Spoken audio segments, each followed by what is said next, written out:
Good evening, everybody. Apologies again for the delay, but we're just in time for the post-qualifying situation. All has certainly been a bit hectic since we broke 4 weeks ago for our spring break, but with the absence of Alex Hallows this evening, he's not feeling the best today, but we'll hopefully have him back next time. It's a delight to have Amir Oates on short notice, able to provide myself with a commentary partnership. So, Amir, how are you doing? Thank you very much, Eoin. I've been very looking forward to return back to the FS1 booth, and once again here after a fantastic 2 week break here. The drivers are back here, and we're fresh here, and we're now here at the Circuit Gilles Villeneuve, another one of the street circuits that are here in the calendar, and it's often has been noted as a driver's favourite. And from the qualifying that we've just seen, it has been actually a rather exciting back into it. We didn't get the broadcast for it, but we'll very shortly go through the results of that and to see the starting grid for race 1. Yeah, exactly. So there it is, a massive surprise. One of our substitute drivers for today, Brody Lawless, has put a 100-to-1 car on pole position. Normally that is on Phil Hauswick's trusty Steve. But Brody, coming in for the day, has taken us an amazing pole position there with a 1 minute 16.3. Tenth of a second clear of Lorenzo De Ciutis and the on-form team Sheba. Then we've Yasser Latinen, Oscar Saltero, and Wesley Stefano in the top 5. So MS Performance, they won here a year ago with I've forgotten his name. Victor Ivanov, of course. Yeah, Victor Ivanov won here last year, I believe. So MS Performance on the right path again and complete the top 10. Giuseppe Saracino, Scott Flack, the pair for KKR, Lucas Tylene, and Menno Klont substitute Stephen Lexo, and then Frank Heminger in the top 10. So no Multiforce representation here. But let's keep going and find out where those championship leaders are. There they are, 12th and 14th, Micah ahead of Andrzejewski, but no forgetting about big names like Oliver Taras there in 11th for Apex GP, and then Tin Lure, he's back in Team Iris colours today. He's P13. Kasper Michalak has the Griffon in 15th. Matthias Kozowski, Philip Koenig, Jesper Eriksson, Magnus Okenhag, and Vin Glenn complete the top 20. And then our full set, our final 10 drivers are Michael Falkenhayn, James Knox, Igor Wazowski, Alex Gonzalez-Green, Mateusz Dabrowski, ahead of his teammate Mateusz Zubinski for Hyperion. Then we have Massimilian Raboli and Juho Soppinen, the Pixelite pair, 27 to 28. Perseus Miram coming in for Team Iris there, 29th. And in 30th place, it's a replacement again for 100 to 1. Marcus Christensen has been replaced by Giovanni Felipe Miranda of Brazil. So 100 to 1 have the top spot and the last spot as well. So lots to talk about, Amir. We do have grid penalties after the United States Grand Prix. So this grid is not set in stone. You will see drivers deducted, but we'll talk about that in the actual formation lap. So any big thoughts for yourself, Amir? What did you think of what we couldn't see, but we've just discussed? Well, for the fact that Brody Lawless here in FS1 to come in here, replacement, and get pole position for 100 to 1 as well, I think has been a really good showing for him as well. I was just commenting him actually back on Tuesday in FS2, and he put on a really good display of performance actually. So the fact that he's gotten pole position here really shows that it's not merely a fluke for the FS2, because we all know how close FS2 is. But in FS1, which is a little bit more difficult than FS2 in some ways, and not to mention higher speeds as well, the fact that he's come in out of the blue and get pole position, I think will be really happy for the Englishman here. But Multiforce, the championship contenders actually, between them both, Pavel and his teammate as well, to be that low down far in the grid is rather less than ideal for Multiforce, to be honest, because we've seen them that bar from one race for the past 7 races, they've always scored. They've always actually managed to pull away a win. But if I'm not mistaken, they've always at least grabbed a podium. Their worst place actually is second place.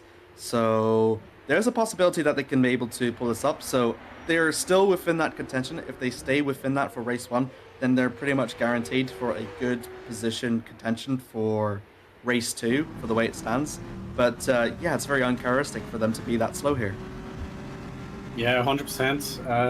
I was saying to yourself just as we were off air that I couldn't see anything else but a Multiforce victory in at least one of the races. But personally speaking, MS Performance were one of the title protagonists with Victor Ivanov last season.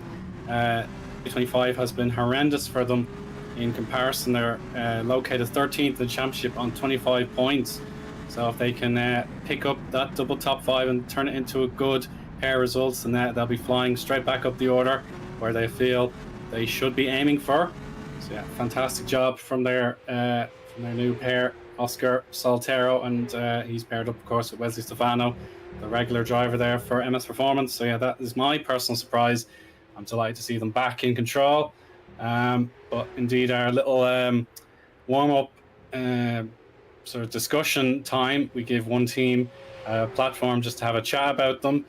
The thumbnail this time about is Overpowered. So Overpowered kind of in the middle of our championship order at the minute, P7 with 81 points. But at least they do have the stability with a lot of teams chopping and changing, either temporarily or perhaps they've made a permanent transfer for a new driver. You can see Ockenhag and Flack are back as planned. So there's Scott Flack, P10 in the championship. And he said today in the Discord he hadn't done much practice, but honestly he was looking pretty strong based off his qualifying results. He has 65 points there for the Scotsman. So if he can keep up that kind of work, then yeah, you should be able to prove that he's got the skill, certainly in the absence of his ability to nail down some practice laps. But of course, the championship is 7 points in favour of Matthews Micah there, 220. So he's been averaging pretty much 30 plus points a race weekend. Pavel Andrzejewski, since he lost the championship lead that he built up in the first month of the season, certainly round 4 in Saudi was his most disappointing, but he's rebounded quite well since then. But of course, Matthews was almost faultless at the Spanish Grand Prix more than a month ago at this stage. So yeah, it's been quite a while. But yeah, Frank Hamming, P3 there, and want to try and close that gap urgently. He's 56 points behind Pavel. But otherwise, yeah, Team Sheba are the rookie teams to watch at the minute, and their form is continuing very nicely, Amir, with the Duchutis well in contention for another podium today. Yeah, absolutely. And Saracino as well, he's got his work cut as well, only 5 points away from Hamming.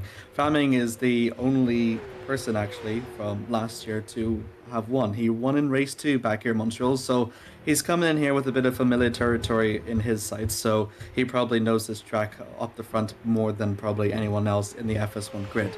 So it plays in a bit an advantage to him and hopefully to pull some, points ahead. But for you've been talking about Pavel and with Matthias earlier for how faultless that Matthias has been since Jeddah from his race to win. I can pretty much see that as well. But I truly think for Andrew Zitsky to try and get back into that championship fight again, he'll need to have something very similar.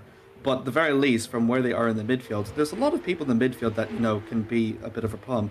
Like taking it back as well to Scott Flack. Scott Flack has been, fairly capable and has shown to score regular points as well, nearly at the verge of the podium as well. So he's putting Overpower, in a very good position here. But with a new teammate in Oggenhaug, who's only had just a few races in, it's going to be a while for Overpower to, get that second seat to catch up as many points as they can. Because I think the previous one behind Oggenhaug was Smith, and Smith was on points and points off basis, quite would you say, not as consistent as his teammate in Scott Flack is. But it's going to be a really interesting showing though, because Oggenhaug still's got a few races under his belt, and hopefully he can get acclimatized to FS1 and hopefully bring some Overpower some very valuable points, because they'll definitely need it in the standings.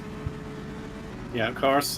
Just make 2 minor corrections. First of all, Scott Flack is Australian, so my mistake there. And then the second one, Victor Ivanov finished second in race 1 last year. So yeah, MS Performance do know how to get podiums here, but not necessarily the win, as it was just half a second that Frank Hamming at race 2, and Ivanov was second there in race 2. Was it race 1? Mike Quint, I believe, the world champ, was the winner. Race 1, he was, yeah. So he won the race 1.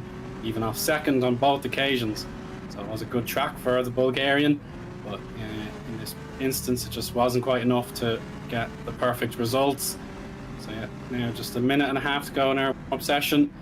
Latinen and Taras, they're showing good pace there. They may have a trick up their sleeves with the race setup, or else they're going low fuel just to get the car optimized. And then they're ahead of the MS Performance pair with Stefano ahead of Saltero. So Saltero was in action on Tuesday, so yeah, he's got the knack for this circuit. Yeah, definitely will be interesting to see how he gets on. Latinen here just about to complete another lap, or a practice start. So he was about to complete the lap, but he's going to do a practice start instead, as we're ticking down the clock to the final 50 seconds of warm-up. And then yeah, Magnus Ockenhag in P5 there, Andrzejewski 6th, and then Saracino, Hamming, Duchutis and Micah at the top 10 here in the warm-up. So yeah, nice and solid. In fact, we have we've lost one of the drivers from this warm-up, but hopefully they'll be back for the actual race itself. Absolutely, just about under half a minute left to go here for the warm-up session. It's been very mixed bag in terms of the showings that we've seen here, but honestly, Montreal is one of these races where you can't really exactly predict who's going to win. Weather looks to be fairly cloudy though, so it's going to be a fairly dry race, but with the tire changes between the softs and the hards, there's really many ways that you can go here, especially in Montreal. Yeah, of course. Yeah, rain can play a part here in Montreal. But at the moment, it seems nice and sunshiny today. So the checkered flag is out, and that should complete the warm-up in the next minute or so, as several drivers are still on their quick laps here. We're watching James Knox for LEF Auto Racing, so he is in place in the number 69 car. Sven de Vries, of course, departing the team in the last month or so. So James Knox now has his chance to impress, as LEF want to try and pick up some extra points in there just to get into the top 10 of the team's championship. 20 points behind Hyperion, who are 10th, and then 01 Esports on 36th. So 7 points or thereabouts. So let's see if James can actually pull off a strong lap time here. Heading into the final chicane and the Wall of Champions. We'll be just watching and waiting. Oh, it claims a victim there. So Knox got too much rear end slip, and he ends up hitting the Wall of Champions there, Amir. Yeah, it's just you can just see with the way that he hogged the curb a bit. Those curbs are so high that it's so easy to unsell the car. Seen it before with the FS2 as well. You also have to defend it fairly. As Pavel Andrzejewski goes into the garage, but you have to be very careful in terms of defending your line there. I think we have seen it before with Okenhag. He finished second in FS2 though. He managed to pull away actually fairly well, and he didn't have to manage that much traffic. But it was absolutely chaos for P3, however, because trying to go side by side with the final two corners is just you need a lot of trust in the other driver and not to try if you're too aggressive, if the defending and attacking driver is too aggressive, then I think someone's bound to go into the Wolf Champions. So I reckon it'll not be the last time we see someone in the Wolf Champions like we've seen with Knox. Yeah, certainly the first complex of corners can provide a bit of mayhem. I know Alex was praying that nothing would happen at Indy last month, but unfortunately, yeah, there was a lot of carnage there as well, as plenty of accidents took place. But hopefully, the time away, round 7 of the championship, of course, the second segment of the campaign, we'll be doing another 6 races throughout June, July, and August for another break heading into September. So yeah, definitely all work and no play during summertime here for all of our GPVWC competitors. So there's a look at the calendar again. So 2 races this month and another 2 in July and then 1 in August. So sorry, it's a 5 race campaign. So my mistake again. So a bit shorter of a segment, but then we'll be going hell for leather in the autumn/winter there. Unless of course you're like Scott and you're on the southern hemisphere, it'll be it'll be their autumn time and then back into summer for them, heading into the October window. Spring for them coming up soon, I'm sure. There we go. Our drivers are now forming on the grid. Should be the full house. I think it was Ericsson who didn't set a time in the warm-up. Now he's back in the server, so that's great.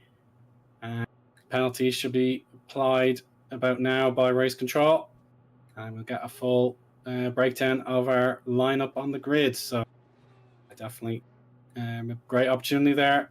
We're looking at Brody Lawless on pole position in what is normally Owen Philhauswick's car. Or sorry, it's Marcus Christensen's car. Owen is the 47. So the 21 getting its chance from pole position, which is quite the stat. Incredible, I must say. And it just shows how incredible Lawless's recent call-up to FS1 is. So he'll start in pole position. Yeah, so here we go with our formation lap, and we'll get a real eye for how the penalties have been dished out. So it is Brody Lawless on pole, subbing in for 100 to 1 there. Lorenzo De Chutis, Lasnatinen, and Oscar Soltero in a mixed-up top 4. Wesley Stefano and Sepp Sarcino, row 3 there. Should be very competitive with Scott Flack 7th and Lucas Tylene in 8th. Stephen Lexo, the other KKR esports car, has Frank Hamming for competitions. We know how good Frank is around here. Oliver Taras and championship leader Matthews Micah, 11th and 12th. Then it's Tun Luer ahead of Pavel Andrzejewski there, 13th and 14th. Matthews Gazowski, the next in pole team, has the 15th place, worth 1 point if he can finish there. Kasper Michalak down in 16th, with his teammate Philip Koenig up to 17th there. Jesper Eriksson for 01 Esports in 18th, and then row 10, we've Vin Glenn and Michael Falkenhayn. James Knox in the first LEF Auto Racing car ahead of Igor Wazowski in the next in pole team. Then we've Alex Gonzalez Green and Matthew Dabrowski. And next Pixel 8, it's Massimiliano Raboli. That's Matthew Zabinski there, 25th. Massimiliano Raboli in the Pixel 8, 26th, ahead of Juho Soppinen, 27th. Hometown hero Perseus Miram is 28th, so a good pickup there for Team Iris. Giovanni Felipe Miranda, 29th, but it's Magnus Okenhag dropped down all the way to 30th place, so he was the one with the heaviest penalty, Amir, after the events at Indianapolis.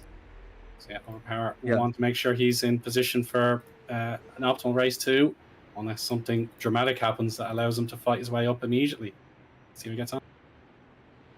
It's been very good in FS2, so it's going to be quite hard for Magnus to make his way up through the field in race 1. But if he is lucky enough, and with all the cars going around him, and even if he plays the strategy right, we could possibly see him getting into a better position for race 2. So it's not on the end of the wood for Okenhag as he lines up onto the grid. Yeah, everything is in order. Just waiting for the lights after a month's break. This is tension building, whether you're at the top of the championship or you're just trying to make your name at the bottom and work your way up. Here we go. 4 lights and 5. Long hold and their way. So how's the battle between Lawless and Dechutis? Lawless is going to come straight off, but Latinen, he's got to make sure he's avoiding any chaos this time around. He's got to watch out for the MS performances side by side with each other. But a clean start for the top 3. Lawless is away and he's about 4/10 of a second up, but side by side into the second chicane, turns 3 and 4. Tension building there for Stefano. Doesn't want to cause any undue stress, but Saracino, if he can make this pass, it will be a clean overtake. So he's got the inside line for 6 and 7. So down the place goes Wesley. Well, it's Brody Lawless clearing his way in the lead for 100-1. Oh, very good there from Saracino to hold up from Stefano, though. Oh, and they both go off. Yeah, they've cut the chicane to avoid contact with Tylene and the Super Swede. Igor, now that he's back in the saddle. Scott Flack down the inside as well of Saracino. Now he's got to get the push to pass going if he wants to make that work. He'd have to be already side by side. And he won't be able to pull it off this time, Amir. Definitely the slipstream is going to help him. But now on board with our Aussie. Here he goes neck and neck with Saracino. And he should potentially be able to outbreak him. Yes, he has. And watch out with the back. It's Stefano. Bit of a slow start for him. Falling down the order of Micah. Incredibly, he's up to 8th place already. So the championship leader is absolutely flying compared to where he started. And Wesley Stefano is just tumbling down the order now. Oh, wow. That is incredible there for the Malforce driver. Breaking stuff up into the top 8 as well. And only just the first lap as well. Oh. Andrew Ziski has just hit the barrier now. And that's going to demote him another position now, down to 14th. Yeah, this is just remarkable stuff now. Pavel looking at his teammate and thinking, how on earth has he done this? I'll just increase his lead in the championship by even more. Should be about another 8 or 9 points, the difference between 8th and 14th. Yeah, about 8 points exactly. So advantage in the championship ever more for Micah. But at the moment, 100-1. They made history in Indianapolis, getting their first top 10 with Eoin Hausvik, the breadwinner of the team. But all of a sudden, now that Marcus Christensen has moved aside here for Brody, all of a sudden that car is leading a race. So it is absolutely remarkable turnaround in the last month. Latinen, though, he knows the championship got away from last month. He can only get a 10th place in race 2 after the chaos of race 1. So he knows he has to fight back, especially with the Dechutis right ahead of him in the standings. So the Dechutis knows Team Sheba is a race-winning car. And he's got to try and repeat that trick for the 2nd time this season. Yeah, that's absolutely incredible. I think we have to maybe look for a replay because I'm looking for the timing screens and there's been 7 DNFs already in just a span of 2 laps. May have been a bit of a traffic jam or something when there was the cars entering the first few corners. Maybe could have been Wall of Champions, something like that. So a big attrition rate already. Some of our familiar names, as well as those who are stepping up as substitutes, they're out of the race. Starting with Igor Wazowski in 24th, all the way down to Tin Lure in 30th. So we'll consult the replay now, Amir, and try and break down exactly what happened. So we're at 6 and 7 here on the back straight. Going to go underneath the bridge. So Stefano, of course, we were discussing how he's lost a lot of his position. So he cuts the chicane, maybe a bit of a concertina effect behind him. Yeah, just watching the background there. Oh, we're at the hairpin now. Le Binge. So Tin Lure, oh, there's the contact. And then he's going to have an LEF. Yeah, LEF car trying to get alongside. And there's the trouble. Oh, yeah, there's the big pile up. Oh, my goodness gracious. Yeah, so, yeah, Auchenhag. Oh, a tumble as well there for Lure, getting a bit of a somersault there. That looks really hard to see. See here with Auchenhag and his POV.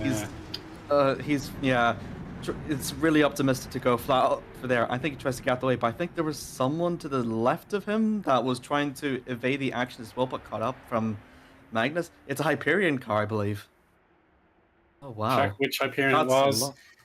Yeah, it's Zabinski. So Zabinski's out. Where's his teammate, though? Hyperion, yeah, Matthews Dabrowski in the 46 is still going in 20th. Zabinski has to concede defeat here. Yeah, we're going to see from Zabinski's point of view here. So yeah, there's the Team Iris car that will eventually go into a barrel roll. But Zabinski, there he goes. Yeah, the stricken overpowered car just had nowhere else to go without its front tire. So that's where the contact was made. So yeah, really unlucky, but yeah, definitely no blame on any driver after they've lost their tire at the very least. Maybe one tire was lost there for Hockenheim. But now, live pictures. Lawless's lead is over second now. Dechutis having to worry about his mirrors and how they're being filled up very quickly by Latinen. So Latinen, of course, missed a lot of last year's action with the military service. So he's back behind the wheel. And yeah, this will be a fantastic result for him after what went pear-shaped from last month.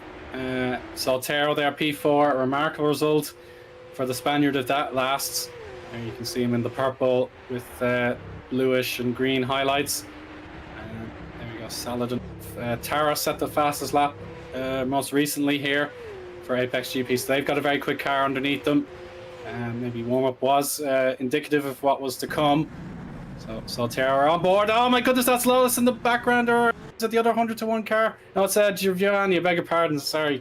It's Giovanni. He's a lap down now, so he decided to go into the runoff area. So apologies there for thinking it was the race leader. So the 100-to-1 was wide, but it was actually debutant Giovanni Felipe Miranda. So he's gone wide and he's let everyone through for the blue flags. So yeah, I suppose the wise decision, knowing how important every point is to the 100-to-1 team. So here you go. You'll lock up here, and probably for the best. He can let everybody he's just letting people through. Yeah, he's just letting people through. Just letting people through. Yeah. Yeah.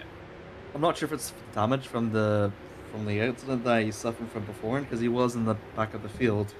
But he is, yeah, it's not quite good there for Giovanni. But at least he's still within the race, though, and 23rd is not at all to be unhappy about with, at least. I think we can getting a lot of yellow flags, and I'm getting very shaky. It might be an accident because we know how close to the walls Montreal is. So I've seen it before with whenever you crash and it ricochets off into the racing line, then we see exactly what happened in lap 2.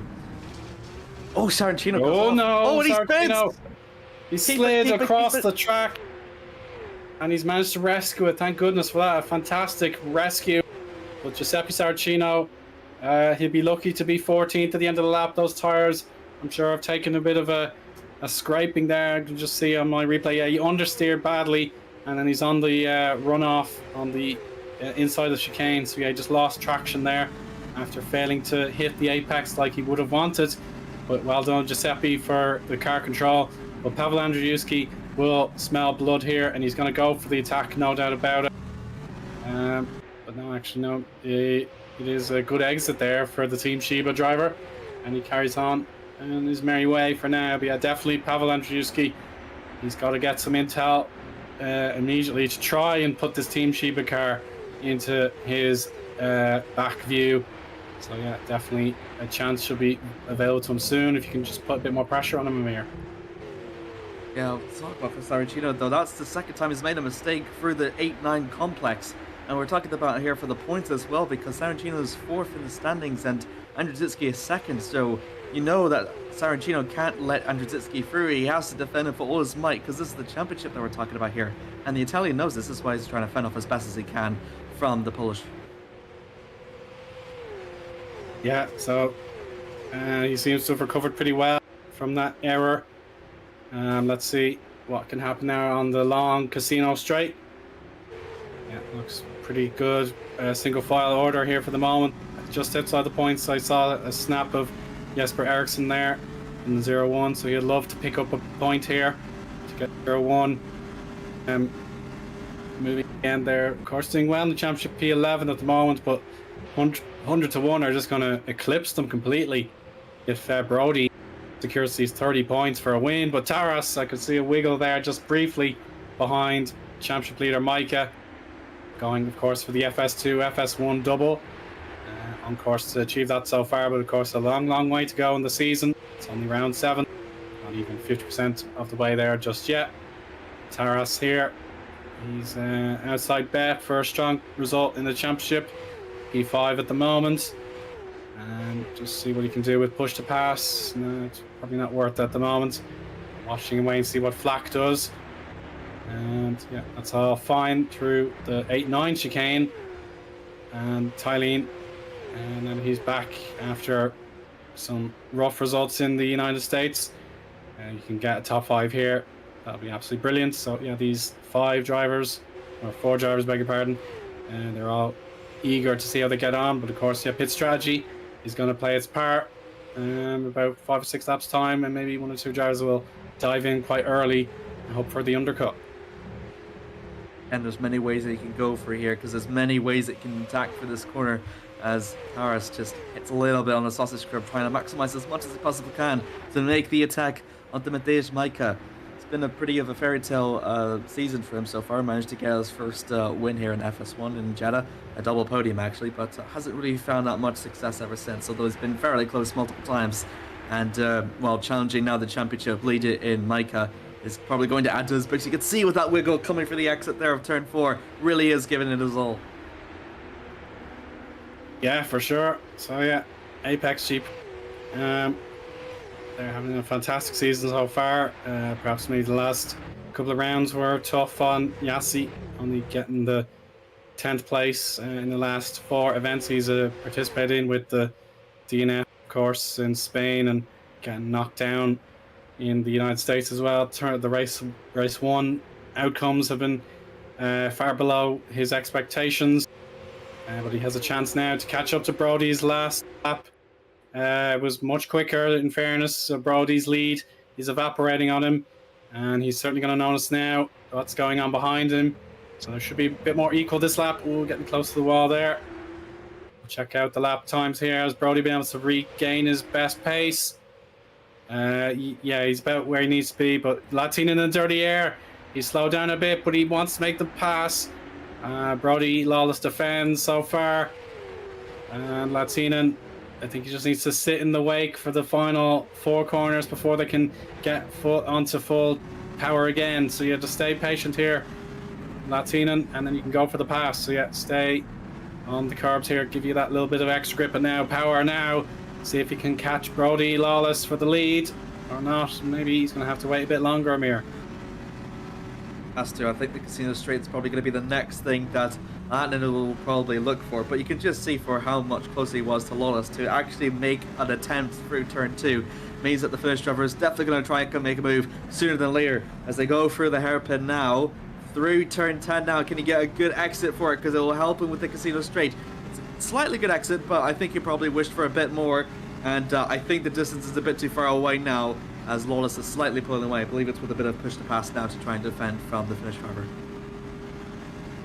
Yeah, definitely able to get some sort of straight line advantage. Latinen very aggressive on the curbs there.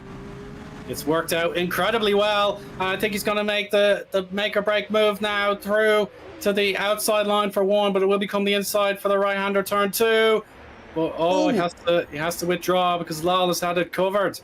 So again, really strong defending here from Lawless. The Englishman here absolutely on the ball so far. He hasn't been in FS1 for a little while now. He's back, of course. He has the opportunity to win and make 100-1 after their all-time great results with P7. It'll just absolutely put them in another stratosphere. He can win the race from here. Was it Acutis a bit on the grass as well? That's compromised his exits, which will allow Santaro to maybe make a charge through. Although he's not got the quite best of exits for 9 because it was entry for 8 now. So he's just holding back now, but applying pressure onto the Team Sheba driver and looking to break into the podium though. Very good there from the MS Performance driver. Yeah, so of course Lawless was a substitute elsewhere last month. It was Team Iris. He drove for Team Iris last month at Indy, so now that he's picked up that experience of double points finishes, he's registered in the championship in 26th place with 12 points. So yeah, he'll be up to 42 if he can win the race. He'll be well in the shout for 15th place or thereabouts as things stand. But yeah, this is Latinen's chance now to get himself his second win of the season and his first in a race 1 situation. It's just going to be patience now. I imagine if he's not going to make the pass in the next 2 laps, then he'll have to do it in pit strategy to make the case to win the race here. So here is a chance before the 8-9 chicane coming. So close, but it's not worth it unless he's already committed. But the truth, he's just watching and waiting to see what may happen here. But of course, Oscar Saltero, this is really, really impressive stuff for him. After making his FS2 debut on Tuesday, he's now been able to get a shot in the FS1 machinery, and he's doing a splendid job so far. Now we can see our timing tower has the position change since qualifying. +3 for Tylene, +5 for Micah. Oh, that was so close there, but again, Lawless is blocking the parts of the circuit where he needs to. -6 there for Stefano, but he is at least stabilized what happened to him on the first lap. And there's pit strategy call. It is Micah in the number 14 Multiforce into pit lane, ready for a tire change.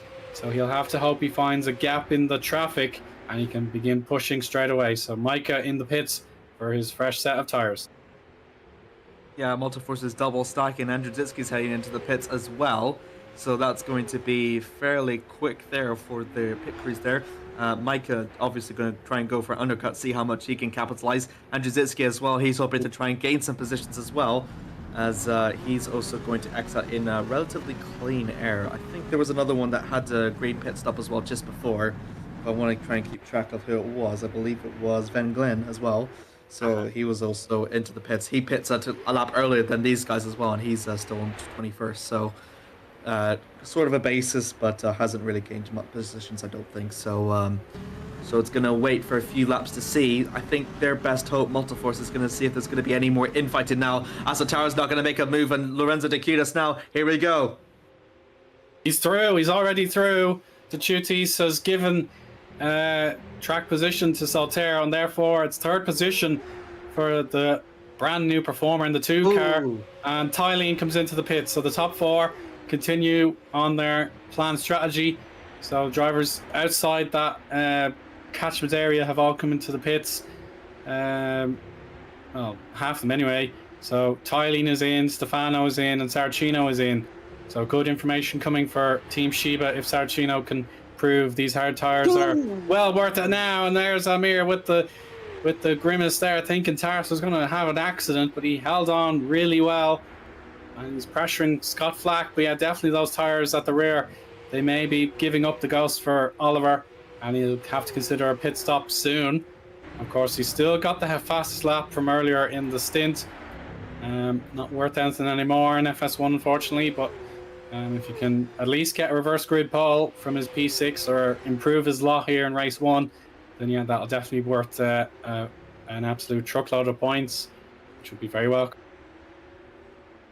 Yeah, Scott Flack as well, just earlier as well. I saw him spin a bit at the World Champion. So Taras is definitely not the only one here that's suffering from him. I think everyone here in the top 6 are suffering from the tires. And Barney Lawless still doesn't come into the pits. Neither does Latin or Saltaro.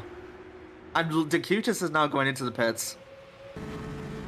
Ed Hunter in the chat says Lucas Tylene's lost a lot of time. So that could be bad news if he's already compromising his strategy. So his teammate Lexo is in for a stop as well. So Tylene down 11th place, just ahead of Falcon Hain. And he will catch up to Gonzalez Green eventually. Yeah, so Gonzalez Green stays out, of course. Makes sense on his hard tire. He's now top runner on his original set of hard tires from a qualifying spot outside the top 15. So there's a look at our chart. So the top 3 drivers still on track are podium contenders, so they'll need to be pinpoint with their strategy here to make sure they hang on in there. Scott Flack, they're 3.5 seconds behind this battle. Yeah, Oscar Saltero's definitely peaking at the right time. He's the quickest of these 3 drivers in the last lap by about 0.3 of a second. And yeah, he's got to make sure he knows what these 2 drivers ahead of him are doing, because this pit entry, if you're the car in the middle and you don't, if you do commit, you've got someone behind you to brake. And as a matter of fact, Oscar Saltero stays out. So our leaders are in. Brody versus Yassi in a pit lane head-to-head, so there's no differential between them. Oscar Saltero gambles on staying out longer, and right next to each other in the pits as well, Amir. Who's going to win the battle? I'm not entirely sure. I think it might just be Lawless because he had to go into the pit box early, but I have to look for Micah though, and as well for Decutus now, who had to pit a lap earlier. Is it going to pay off for them? We're going to go and watch the start for the straight here. Decutis is powering through to complete his lap, so he starts lap 16, and he won't be able to catch up to them. No, and this gets worse because he's behind. He's behind the likes of Tylene and Gonzalez Green, and Gonzalez Green takes to the grass. So that's probably a thank you card going to Lucas there. He was very forceful in the defense against Chutis, or sorry, beg pardon, the Gonzalez Green. So he's out on his 15 lap all tired, and yeah, that was a big defense. But yeah, Gonzalez Green did what was probably appropriate for himself, just to make sure he could complete the corner by using the grass just as a safety net. So he's definitely bounced in the air though, so that suspension will have taken a knock. But now Latinen ahead of Tylene, and he's really pushing now. So yeah, Tylene up to 6th place, so Latinen wants the lead. It's his best chance so far. Hamming is in the pits now. He's gone long on the stint. Oscar Saltero still going. But again, the ability of Lawless to just hang on and block the track where he needs to, it's absolutely exceptional. So yeah, these two battling hard for what they imagine will be the win, unless Saltero has found a master stroke in his strategy, and he could definitely push those hard to the end. If his lap times are still pretty good, like, he will still be quicker than these guys, give or take, due to their battling. But Saltero is really the black sheep here. He's thinking way outside the box with these soft tires, and I imagine now, Amir, he'll have to pit for the benefit of the strategy, because he's still lapping okay with 118s, but yeah, he won't be able to do that much longer. Yeah, I'm just trying to have a think here, because if he does, he is obviously going ahead into the pits, there's no doubt about it, but he's got hards, and he's got about 2 or so lap fresher hards than everyone else, so he's got enough time. Yeah, he's going to the pits now, so he'll have a substantial amount of more grip than everyone else. That means in the closing stage of the race, I guess we could see the Spaniard to go ahead and make some, very daring attacks, maybe to, really emphasize that differential in the hards that he's really well pushed into his advantage. So keep an eye out for Saltero. He is obviously going to drop back a few places, but there is a good time that maybe he'll be able to pull it off. Of course, yeah, he will have the chance to perform a great outlap if he finds a gap, and then just go much harder on the tires, perhaps with 6 or 7 laps to go, get them well built up, and then go for it non-stop. So Saltero rejoins in 6th position, just behind the Chutis and Tylene. Not too bad, of course, but you'll know later in the stint he will have the big advantage with those hard tires, much fresh.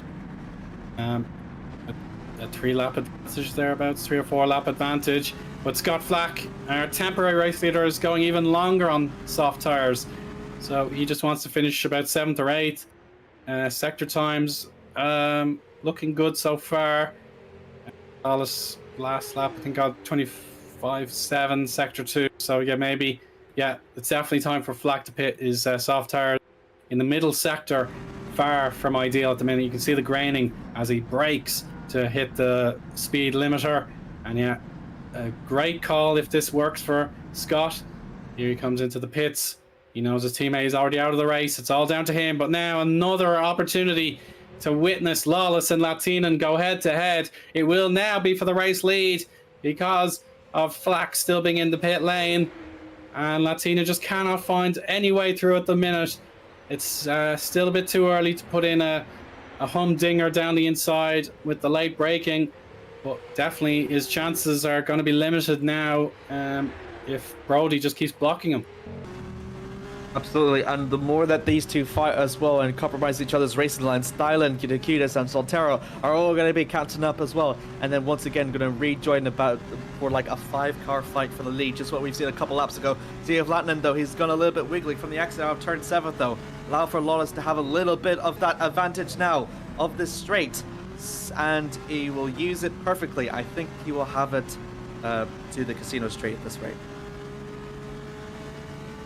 Just in chat here, Overpower's second driver, Magnus Okatag, now that he's out of the race, has just let us know that Scott on his new computer, or a changing computer, has no button to change his tire compound, so by not being able to take the 2 compounds, he will be disqualified. So we're not going to see Scott Flack anywhere in the top scorers today. He's going to be disqualified. So, yeah, knowing that to be a fact, he should leave all the other drivers alone. Just make sure he does at least cross the line, but not interfere with anyone, knowing his fate is going to be a DSQ. So, yeah, we will not see finish there that Scott deserves in race 1. Hopefully he can sort that bind out in race 2. Falkenhayn's in the pits, so we're going to see Jesper Eriksson in 15th on track, and then Giuseppe Saracino will be occupying 15th place post-race penalties for Scott Flack. So, yeah, desperate look for Scott, missing his crucial key bind that lets him change the tire compound, so he will not get any of his points today. Yeah, that's really unfortunate, because Scott has always been very talented with preserving the tires more than what their lifespan is. And we've seen it before, and I've seen it before in Jeddah in the commentary booth, and I've seen it again here in Montreal. So, best showings for race 2 for Scott, though. As we look here with Flatnin, though, all over the back of him again this time. And this time there's lap traffic as well. I think that's the teammate of Felipe Miranda as well. He will probably get out of the way, but could be playing advantage to Hasse, though. Yes, and Yassi's through at long last. Has helped him find his way through. Brody eventually could not use his defensive skills, but he has to go on the offensive again. He will do as quickly as possible. Checking head to head. It's definitely Latina's advantage. He was so much quicker in the first 2 sectors. That helped him through beyond all doubt. And now Latina going all the way. Now he's going to push on as best he can. Trouble perhaps for someone in sector 3. It is Gonzalez Green in the pits, though. So Philip Koenig may be out of the race. Something has maybe happened to Philip Koenig that has seen him depart the competition for race 1. So he looks to be out of the race. We'll try and figure out what may have happened there. But so big for Latina to make that pass and get the lead at last. Yeah, keep an eye out for the deficit, though, between Solterra, because he just overtake Cutis as well for 4th place. Here's the replay with Koenig, though, on the first sector. Just a simple spin out of turn 2. And I think that will be in the retirement. Yeah, he just has a very slow, lazy spin out of the turn 1 hairpin, trying to get back on the power. And unfortunately, he just hit the gearbox and the rear wing. It didn't come detached after he just got too much grass. But he just may have thought, yeah, it was just not worth carrying on. Same may be for Giovanni. He's parked it in the escape road there. Hopefully he's able to just resume. He's still classified 4 laps down, but I suppose he's just ultra cautious with the blue flags. He doesn't want anything to do with his teammate today, making sure there's a fair battle, but that distraction may have just allowed Latinan through. There is Miranda still going on in 23rd place, 4 laps down. 3 laps down, I beg your pardon, 3 laps down. So he's still going, getting some mileage under the clock there. But yeah, he will not be anywhere near the points unless something dramatic changes. And again, as we see with Flack, he's not able to take hard tires on. He has the fastest lap, but of course that will be taken away from him as well. So someone else will be classified as the fastest lap holder. But now with the Apex GP number 45 in the lead, we're going to see what the number 17 sister car can do. So Taras going in the slipstream of the Multiforce of Micah. He's a bit slower this lap, unfortunately, so we're not going to see these 2 heavyweights duke it out at the moment. But yeah, definitely that slipstream is helping him close the gap. A huge attack on the sausage curbs, and Taras must feel, yeah, I'm going to dump the clutch and go for it now. Maybe just a little bit too late, unless he dive bombs. But no, he's not going to do it, Amir. It's not worth it. I can't believe how much airtime that Taras has got from the final 2 corners there. Literally no wheels were on the ground prior to making that move. I can't believe it. Yeah, it must be really painful on the force feedback if you do that too much. Yeah, he's got to try again, repair those split times again. Yeah, he's just pushing that car like a bucking bronco as Miranda's in the wall. Thankfully, no mistaken identity this time.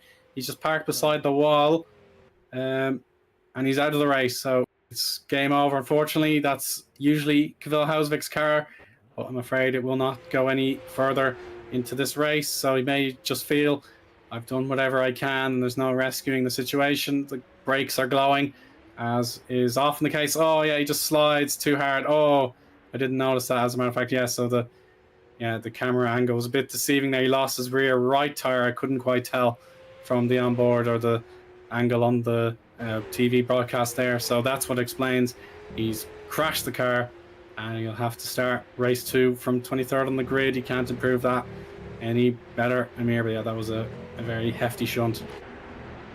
It sure was, but very kudos for him. I think it was like a late replacement, and given that I think this is his first ever GPVWC career debut as well. Yes, very impressive though for him that he's had.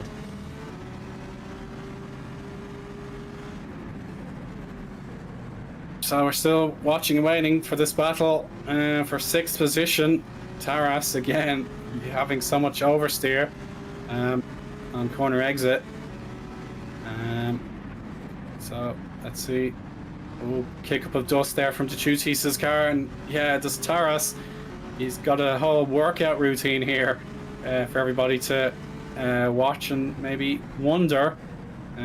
Each and every exit, he's just got something going on. Yeah, he has to be in first gear for the hairpin just to stop that misbehaving car. Down the casino straight they go. He's a bit slower this lap. Oh, we have the Saltero battle again. So Tylene on strategy, all of a sudden, yeah, he's looking really good now. So he may have been struggling in the early doors, but now it's a matter of the late game because Saltero has much fresher tires. He's going down the inside for turn 1, but it's going to be outside of turn 2, and Tylene has him covered. So yeah, the opposite sort of preferences here. Tylene wanted to go on hard tires a lot earlier and use them to better effect to gain track position. But now Saltero, with his much fresher tires by about 4 laps, has the advantage, I'm sure, with about 5 laps and below to go. So Saltero trying to make the move as early as possible. He'll have to try again, of course, after he set a very strong lap time not too long ago. So here we go. Take 2, I'm sure, is coming on here. Saltero wants a podium on what is his debut in the FS1 category after appearing for the first time in FS2. So he's doing the Tuesday-Thursday double. Yeah, absolutely. Pulling it late, though, is going to show that advantage, and Saltero is going to use that all he possibly can now on Lucas Dylan now with the casino straight in hand. He's not quite close enough to make a slipstream, but he's got the next 2 corners afterwards, and then the second straight as well. No, he's not quite close, but you best believe, though, he's definitely going to try and make another move sometime soon. But Saltero, with 4 or 5 laps difference, you could just see how much that difference is against him, as we see with Saltaras now. Oh, on the inside of Micah and a little bit on the grass. That was really close, very on the edge, but Micah just about manages to retain 6th. Yeah, it's so marginal between these two. But of course, yeah, this overpower car is not a factor anymore because he hasn't changed tires as per the rules. So hopefully these two guys are well aware of that. This driver behind will be disqualified come the checkered flag. So let's see now. These very torquey cars, definitely on full authority today. Looking certainly from Latinan's point of view, he's got a very healthy lead now, whereas Taras just cannot quite make the pass on Micah. Who will know he's got a shot at reverse grid pole if he can hang on to this result. P6 will be eligible for the draw. Picture 1, we've yellow flags, perhaps the car getting lapped, something like that. I'll have to figure out. Yeah, look at Taras for yet another example of maximum attack on those curbs. And here we go. He's got He's going to have a great amount of speed. Going down the inside again, managing to avoid contact. He's a bit more stable into the transition between turns 1 and 2 this time, Amir. But it's no better because Micah still has him covered. So we're seeing how difficult it is to pass in the post-DRS era of Formula Sprint 1. See how Micah realized how Taros was going in deep and had to accommodate space for him, because if he didn't do that, I think Micah would have known that Taros would have spun him. So the fact that he's managed to make a little bit of space but not too much that he concedes the position is very good racecraft actually for Mateusz Micah.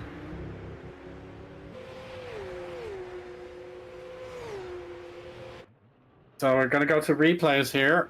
Massimiliano Raboli having a lonely race in P20, Pixel 8. No, he's not.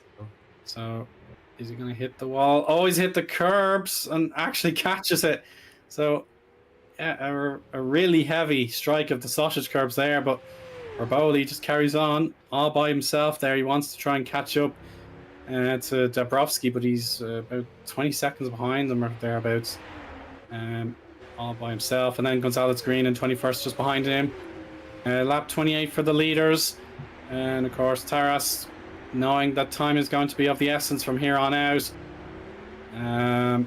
he's got to try and take inspiration from his teammate and make the move as soon as he can. It's not going to happen just yet, so yeah, it is remarkable how well Micah has driven here, knowing that his qualifying was way below expectations. His lap 1 was exceptional, and he made that reward count with a P6 at the moment. They talk about rescuing your race from a qualifying session, and the fact that he's got himself up as 6th means that he's going to be starting more or less from the same position as Taras. Goes a little bit sideways now, and that's pushed the deficit between himself and Micah even more. Scott Flag right behind, but as we know, is going to be disqualified, so he's not probably going to fight at all here, and allowed to get Taras a bit of a time to build up again and maybe make for one last attempt on Mateusz Micah now. He's got a few laps left to do it, and I think it's doable. Oh, that's Otaro on the final few corners, making another attack on Lucas Thailand now, and Thailand immediately goes into defensive, tries to take the outside line, but Otaro's not quite close enough to head for turns 1 and 2. Still, Thailand is still ahead. Yeah, but how about this from Saltero? Again, his strategy call was to go deeper into the session than anyone else on soft tires, of those who will not be disqualified, who have been able to perform a successful compound change. He went nearly half distance on just a single set of soft tires. With these hard tires, they're going to definitely bet in towards the end of the race, whereas Thailand, he's not been able to manage the tires. They will definitely cause him a bit of anxiety as they wear down. You can just see those glowing brake discs once again, and Saltero going to go on board, 4th gear, 5th, 250 kilometers an hour, still trying to get as much slipstream as he can. Thailand hugs one barrier then the next to break the toe as best he can, as they see the race leaders battling just ahead of him. So Brody Lawless by himself now, but he's still trying his best to keep up with Latinen. Here we go, is this his best chance for a pass? He's going to take the high side for turn 1, but no, he won't have a wheel beside the KKR whatsoever into turn 2. So defense complete this time for Thailand. So he continues his admirable job of hanging on to the 3rd place when it looked a bit concerning about his particular tire strategy, but he's definitely made it count here as we go to a replay, Amir. Here with Super Saracino was used to be in the top 10 a bit, but he's had a struggle. Is it the same corners where he's had the struggles before? It is. Oh, it's the same corner, and he's lost his front wing. Oh, that's so unfortunate for Team Shiba. Wow. And that's another retirement added to the books. Yeah, he's gone. And that's going to be really, really big for the championship as well, considering how far ahead he is. Yeah, it's a big shock. Sure. He was doing so well, heading from America. Of course, got the race 2 2nd place. Then he DNF'd in the sprint, So that cost him quite badly, particularly against Frank Hamming. But to get nothing for his efforts here in race 1, that's going to sink him behind Taras, behind near enough behind his teammates. They're going to be locked about 10 points apart as things stand. And Dechuti's going to definitely pick up another handy dose of points, about 16 as things stand.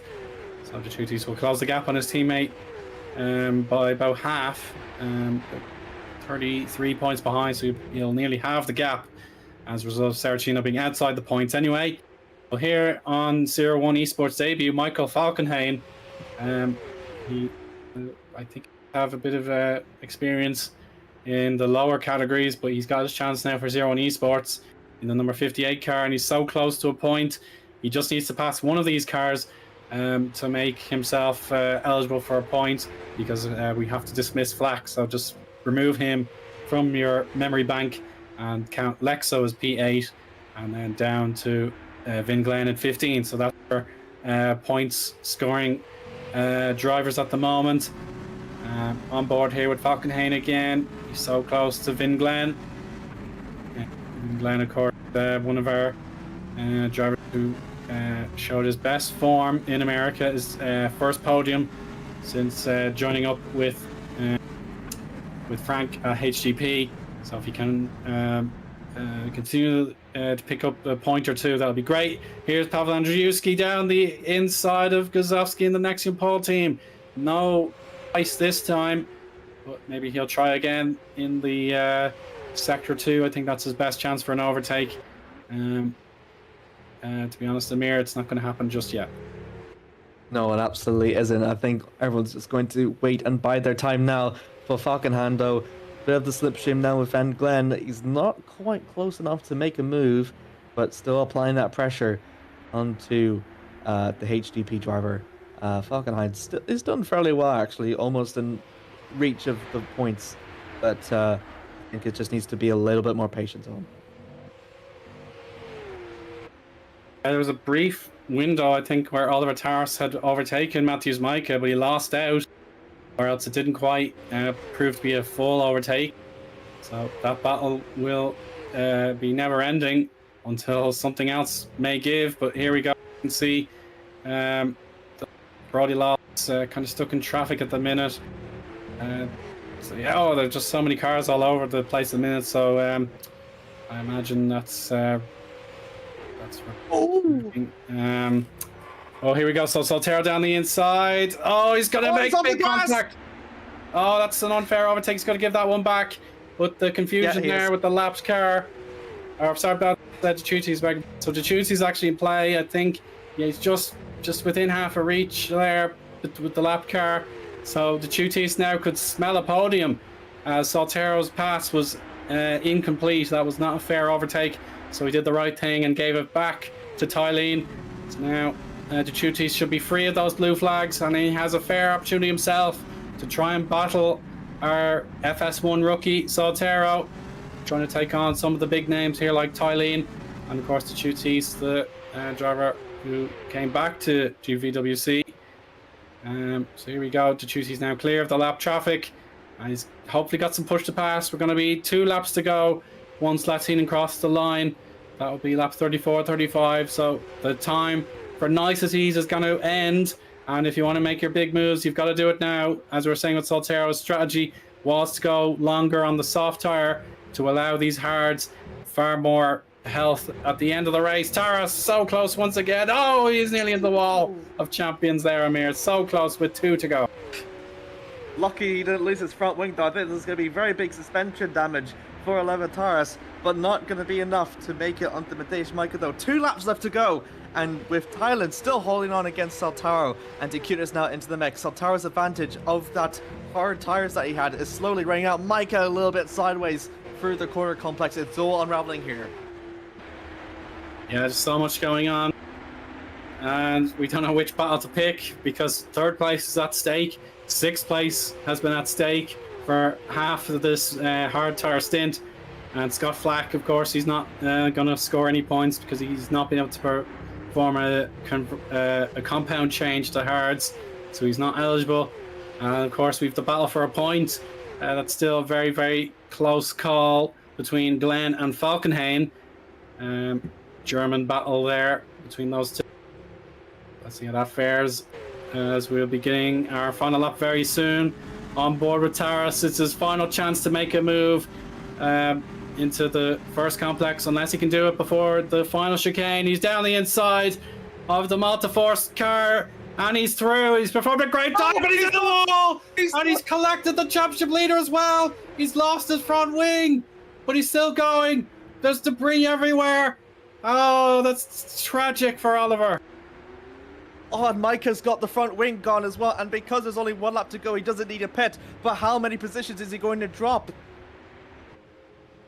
Oh, I've no idea. It's all going to happen here, but maybe Falkenhayn should realise he's going to get a point anyway. Yeah, Falkenhayn is eligible for a point because he's going to be 15th at the end of the race, so don't do anything rash against Finn Glenn.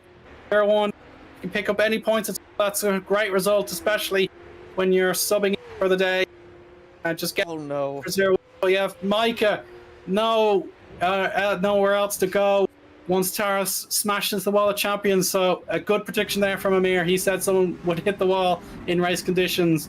So here's what happened. He's down the inside. He hits the sausage curb, the second one, with maximum velocity, and he ended up tank slapping too hard, and he just speared into that wall of champions. Desperation. He's taken advantage of the sausage curb so many times. He thought it'll be unlike any other, and unfortunately for him, it's going to be that. But Yasser Latinen, though, crosses the line to take race 1 here at Montreal. And Soltero almost came close to a podium position, but just about lost to Lucas Stylen, though. And meanwhile, in the back here, we see Frank Hemming, previous race winner here in Montreal. He comes to finish in 9th with Flexo ahead. Mateusz Micah doesn't actually drop that many positions, only in 7th. Yeah, he's back to 6th. Scott Flack is disqualified, so Micah does not actually lose any positions, so that's a relief. He will definitely increase his championship lead after race 1, but yeah, Remco Zeeuw, broadcast director, put through his paces with the replay, the need to play a replay, and the fact we've hit the checkered flag, so that's a relief. But yeah, an absolutely historic result there for Brody Lawless, just behind Yas Latinen. So congratulations to Yassi. He's a race winner again after Japan race 2. But yeah, history has been made. Brody Lawless stepping into the shoes of Marcus Christensen, and he gets a podium. So absolutely remarkable stuff here for Brody. He performed for Team Iris last month, but now he's got a podium 100-1. Lucas Tylene, of course, a driver who's got the podium skills contained. He knows how to get podiums. He's got another one today. So there we have it. Latinen win. So Apex GP, it would have felt very hard done by after the Indianapolis fracas, but they're back in the winners circle today with Latinen. Then we've Lawless second place, so history again for 100-1. Tylene on the podium, the Super Swede, pulled off a great stint towards the end to deny Oscar Saltero and his fresh hards in a head-to-head battle on the start-finish straight. Lorenzo De Ciutis is going to gain on his teammate Saracino in the championship and give Team Sheba their flowers. They try their best to compete with Multiforce GP. Speaking of which, Matthews Micah will be classified 6th because Scott Flack is disqualified, so we'll have to try and +1 everyone from Micah down. So it's 7th place for Lexo, 8th for Hamming, 9th for Gazowski. And we'll move on to our top 10 finisher, Pavel Andrzejewski. So he gets the top 10 after all. Tough race for him. Jesper Eriksson, P11 for him, great result. Wesley Stefano gets MS Performance some points after what looked like a really difficult opening lap for him. So great double score for MS Performance, a much needed return to form after their struggles in the first third of the season. And then Lorenzo Tervich-Funcic's wish for some points has come true. We didn't get to see much of James today, but he's P13. Vin Glenn and Michael Falkenhayn went head to head, but they both pick up some points today in race 1, so well done to them. Matthews Dabrowski, Alex Gonzalez Green, they finished on the lead lap, but they don't get anything for their efforts. Oliver Taras hit the wall of champions there with the last lap beckoning, so he is 19th, or 18th, I should say. And then Massimiliano Raboli is actually 19th, a lap down. and a full page of drivers that were not classified due to retirement, or else in Igor Wazowski's case, he was 3 laps down, miles off the pace after a tough event for him, but I'm sure he'll try again in race 2. So just to talk through all these retirements, Amir, it's Saracino, Giovanni Felipe Miranda, Koenig, Zabinski, Ockenhag, Miram, Michalak, Soppinen, and Luhr. So it's a mayhem after turn 10, knocked about a fifth of our competitors out of the race. Yeah, it was a fairly hectic race one it was, but it does show the well, just this race one has shown all the joy and excitement that Montreal sure enough delivers and proves why it's a fan favorite. But wow, what can we say? Looking forward to race 2, would you say, Eoin? 100%, yeah. It's been an eternity away, but we've been treated very well here after race 1. So stay tuned, because we reverse grid draw for our sprint race. So we'll be back in just a few minutes.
Hello and welcome back to Circuit Gilles Villeneuve here in Montreal for the 7th round of FS1 here in Canada. So Amir Oates is back in the booth with me today, substituting for the unwell Alex Hallows, and a good result for our pole sitter here, Amir, who gets the benefit of reverse grid draw pole.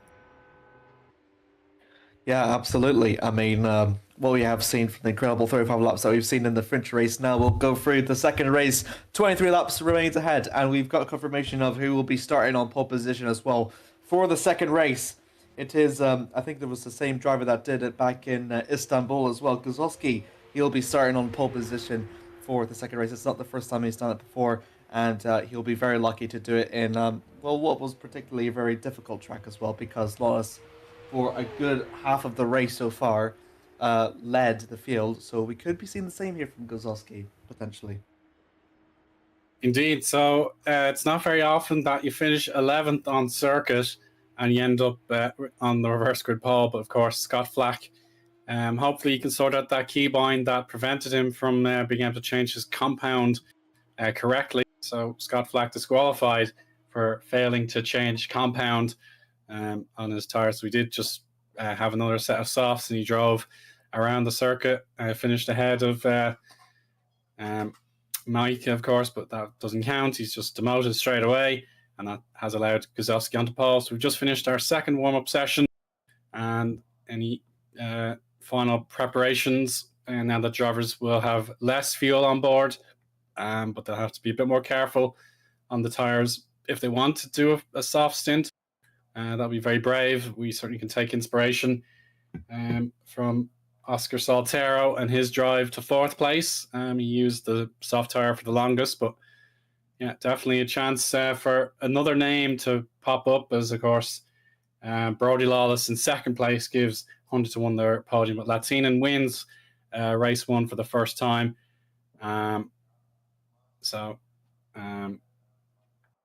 Yeah, sorry, I just lost my thought there. As Remco makes a point that you're allowed to use the arrow keys to change your compound in the pits. So Scott just wasn't aware of that in time and pit a second time to be eligible to finish. So just decided, yeah, I'm not going to be able to do this, but hopefully he knows what to do now when he realised that big error.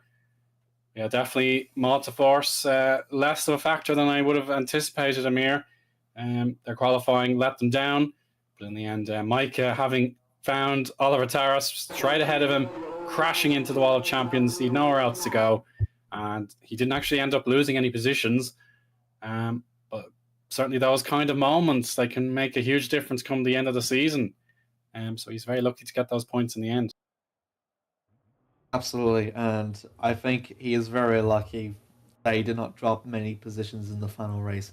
I think it does go to show between Taras and Micah for how much that they fought. They were both like really good in terms of their raycraft, that as much as they fought, they didn't do it at jeopardize of, like, aside from Scott Flack as well, but the other cars behind that could have caught up that, you know, they weren't involved in that very much. So Michael will be starting from the grid, the championship leader in 4th, while his teammate Andrzejczyk still trying to look for his footing. He didn't do as much climbing up to the grid as he did. I think he finished in 13th or 12th in race 1, so he'll be starting from 11th here. So he's got a lot of ground to make up here.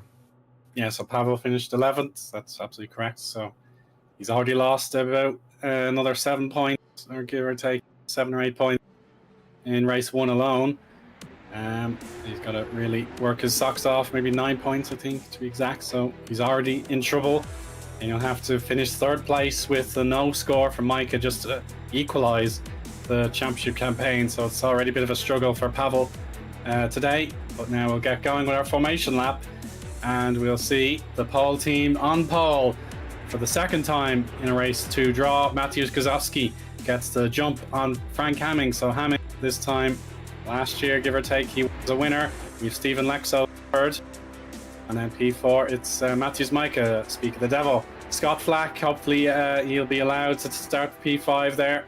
I suppose just in case he loses those points for race 1 with the Tutis, Saltero and Tylene all bunched up together ready to fight again. Then our competitors for the win in race 1, Lawless is 9th and Latsinen 10th. Pavel Andrzejewski and Jesper Eriksson alongside each other there on row 6. Wesley Stefano, James Knox, Vin Glenn and Michael Falkenhayn 13th through 16th. Then we have Matthew Zabrowski in the finishing Hyperion car. He has obviously checked flag ahead of Alex Gonzalez Green, completing the top 20. We have Massimiliano Raboli and the unlucky Oliver Taras. Igor Wazowski, didn't get to see much of him in race 1, so he'll try again. Ahead of Giovanni Felipe Miranda, Philip Koenig, the first of those drivers who was knocked out as a result of a crash. He's ahead of Matthew Zubinski. Then these drivers were all picked up in the lap 1 chaos. We've Magnus Ockenhag, Perseus Miram, the hometown hero, Kasper Michalak, Juho Soppinen, who's nursing a wrist injury again, so hopefully he's okay. Tim Luer is 29th, and then we have a blank grid spot for 30th. I have to verify who that is.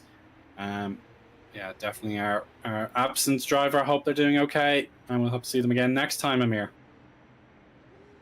Yeah, of course. Not good to see one less car on the grid, but doesn't make this race any less exciting, though. Reverse grid and all the bells and whistles here in Montreal. It's going to be very exciting. 100%. So we're in for a stellar sprint race, 23 laps in all. Waiting now for the final 2 cars to take their grid slots. That looks fine to me.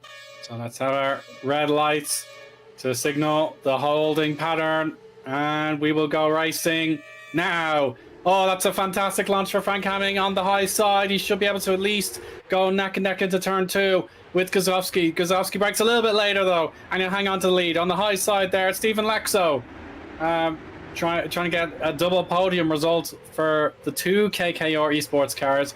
They Tylene for 3rd just a few minutes ago. Oh, side by side. Oh, someone's off. We have someone off. Oh, we have an off. You have someone off. Oh, it's like an LEF. Could be an LEF in trouble. Maybe Andrzejewski is tumbling. Andrzejewski's tumbling down the order as well. Maybe he's caught it in time. So our second title protagonist this season has fallen to 23rd position. Is the car intact? Yeah, it looks to be. He's just ahead there of Matthew Zubinski. He's going to try the overtake against the Griffon of Michalak. No joy just this time. But yeah, Gazowski manages to hang on to lead, and Matthews Mike already up to 2nd place. So it's getting better and better for the FS2 champion, looking to do the double. He's going to gain another 18 points there, or 17 points for race 2, making his championship lead absolutely incredibly substantial, nearly a whole race win worth of an advantage if he can hang on to this. So yeah, Hamming losing out.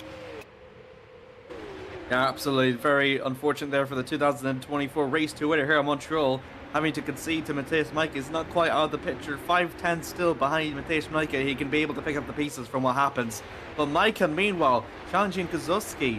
This is going to be quite an interesting battle that we're going to see ahead. And for the former FS2 champion, it's his race to lose, I think. It could be, for sure. He's got that a pep in the step now. A bad performance by his standards has ended up being a huge boost to his championship bid, I should say. Scott Flack, now that he's eligible to actually compete without fear of disqualification now, he's got a shot at a podium. I was teasing him on the Discord saying get a podium and we'll have you in for an interview. So let's see if he can actually manage to overcome his lack of practice that he admitted to. And he's already 4th, so Lexo had no chance there. But yeah, the big story definitely is the chance for Micah to pull out an enormous championship lead. And indeed, the missing driver is actually Saracino. Saracino's not taken to the grid, so we're down a Team Sheba, which will harm their chances in the team championship. But just as I say, the Chutis is through, and it's a big wobble there for Lex, so he's lost a ton of momentum, and he's going to fall down to 8th place. Yeah, a lot of positions moved there. The Curious just tapping a little bit on Lexo, and Lexo has got nowhere much to go but to slow down so much that he's dropped down 2 more positions. Very fortunate for the KKR Esports. Might have lost a potential chance on the podium, but look at Hemming though. Hemming's now under charge from Decutus now. Oh yeah, so the aggression is definitely more prevalent here at the top of the order, because we saw a lot of patient driving, particularly for the race win. That's one example. Then we had, of course, Taras. He eventually made his move. It didn't pay off. So race 2, I don't think we're going to see much queuing up and waiting for your chance to strike. Drivers are going to go for the ultimate move very quickly indeed. So Flack, he should be on the hard tires for this entire stint. Make sure there's no confusion. Oh, he's up to second. He's flying. He's absolutely flying. So I think he's on, beg your pardon, he's on softs. So he will not give up those soft tires willingly. So there we are. He's taken the gamble to be on soft tires. Likely the same has been elected by Decutis. So Hamming, he's falling down quite badly here, but he knows how to win around here. So he's got to stay patient. Dabrowski is also on softs. Ockenhag similar. Oh my goodness. Just real reflex action there. Decutis is now third. So it's all going on here as Paul Sider-Gazowski drops to 5th. That was a shove and a half, wasn't it? That was so close and on the edge. I'm surprised none of them made any contact. And that was really good reaction times, as you said, for none of them to be involved in any damage whatsoever. Really on the edge defend driving there. Yeah, it's real edge of the seat action here. A little bit of a disruption perhaps in Sector 1. Was it Stefano and Koenig? They seem... Oh, it's Koenig. Yeah, Koenig's out of the race. It's just popped up on the timing tower. Philip Koenig out of this race, so it's a non-finish for him in race 2. It's a couple of disappointing race 1. But yeah, it's just all guns blazing here in Montreal, with so many drivers seeking to climb up the order as best they can. So Gazowski, with that reverse grid draw, maybe didn't suit him in the early gongs, but he can regroup. But it's Latinen who has the boon of being the race 1 winner. He's now back in the top 5. So no, that's contact in the background. That's Lexo. Oh, no, there's even more. Into a barrel roll, and then the Hyperion is trapped as well. Oh no, that's another 4 or 5 cars gone. Oh dear, heartbreak for at least 5 cars there. Raboli seems to be out. Dabrowski was the Hyperion in trouble. He's out of the race. I wonder if Taras was able to avoid that situation, or was he involved as well? Let's take a look at the replay, Amir. Oh wow, that is a different area, but it's the same amount of cars have got collected. See if it's too much on the sausage card that maybe that unsettled it. And it was already pandemonium by the coming out for the final corner. And just cars everywhere. I don't think many of the drivers were expecting it even. But let's have a look here. Someone's lost it off, and that's Lexo. He's went off to the left, collected someone off, and then went off the other. Dabrowski's got nowhere to go, and Cuz parking it in there. And it's close to the exit as well. So since Lexo's there and Dabrowski's there, you really have got nowhere to go, have you? Oh, he's on the challenge. Oh, did he? Oh, it's contact, yeah. Ew. Yeah, that'll definitely be investigated. I know the penalties have been very, very substantial in the last 2 events, Spain and the United States, and I doubt Race Control will be very impressed with what they've seen. But Philip Koenig, he's in the battle there. In the pixelate, I think. Yeah, that's taken him down. Might have been Juho Soppinen already nursing an injury. He's in the battle there at Philip. Philip gets the worst of it, so he's out at the 3-4 chicane. Yeah, just too much contact. And he decides to withdraw from the proceedings.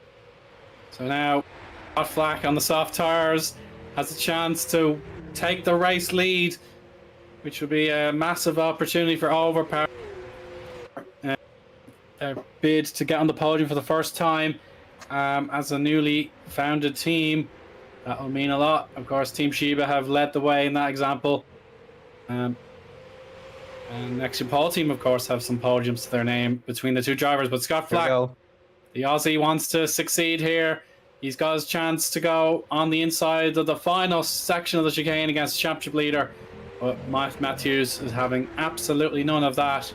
He knows he's got the confidence to take these tires to the end, whereas Flack needs clear air to make this strategy possibly work, either to take the softs all the way to the finish or just pit for hopefully what is the hard compound and have a chance at the undercut. But here's Tin Lure, who didn't get very far in race 1, as of course the chaos after the hairpin brought him out of contention. But Pavel Andrzejewski, can he make the opportunity stick? Yeah, he's got it. Yeah, he did. Tin Lure's got a bit of a wobble coming for the exit turn 2. That didn't allow him to get as much as he wanted to even get side by side for turn 3, which I think the Dutchman was looking for. So Pavel Andrzejewski still holding on. And here's the replay from lap 1. Exactly, yes. So there's Pavel on his own at the minute, heading into the 3-4 chicane. Oh, he gets a tag in the back from the MS Performance. That's what happened to him. His momentum was shattered. So already something had happened. We did notice the trouble just in the corner of our eyes back in lap 1. So that's what happened there. So it's Wesley Stefano. Yeah, that's unlucky. So he just didn't perhaps pick his braking point and ended up missing where he should have been braking, and just caught on the hop there, and that resulted in the contact. And Pavel has to recover from that already, and he has yet to reach the top 15. He's got a lot of work to do if he wants to do it, but I think in his continuing battle with Stefano. Oh, and we've got trouble for Mike. He's lost the lead. So all of a sudden, Scott Flack is the new race leader, and Mike is down to P3. So just off, we're watching the replay. It's a change of lead. He's dropped down quite a lot, actually. That's not very good for the medium, for the hard runner, anyways, because they're 1.5 seconds between himself and Flack, so he's dropped down a substantially amount. So I have to look for the replay and see what's happened here. I know how good I was. Need a replay for that. I was just watching the replay. Didn't have my timing screen up. And that explains Scott Flack taking the race lead. Now he's set in purple sector 2 times, which is exactly what he needs to do.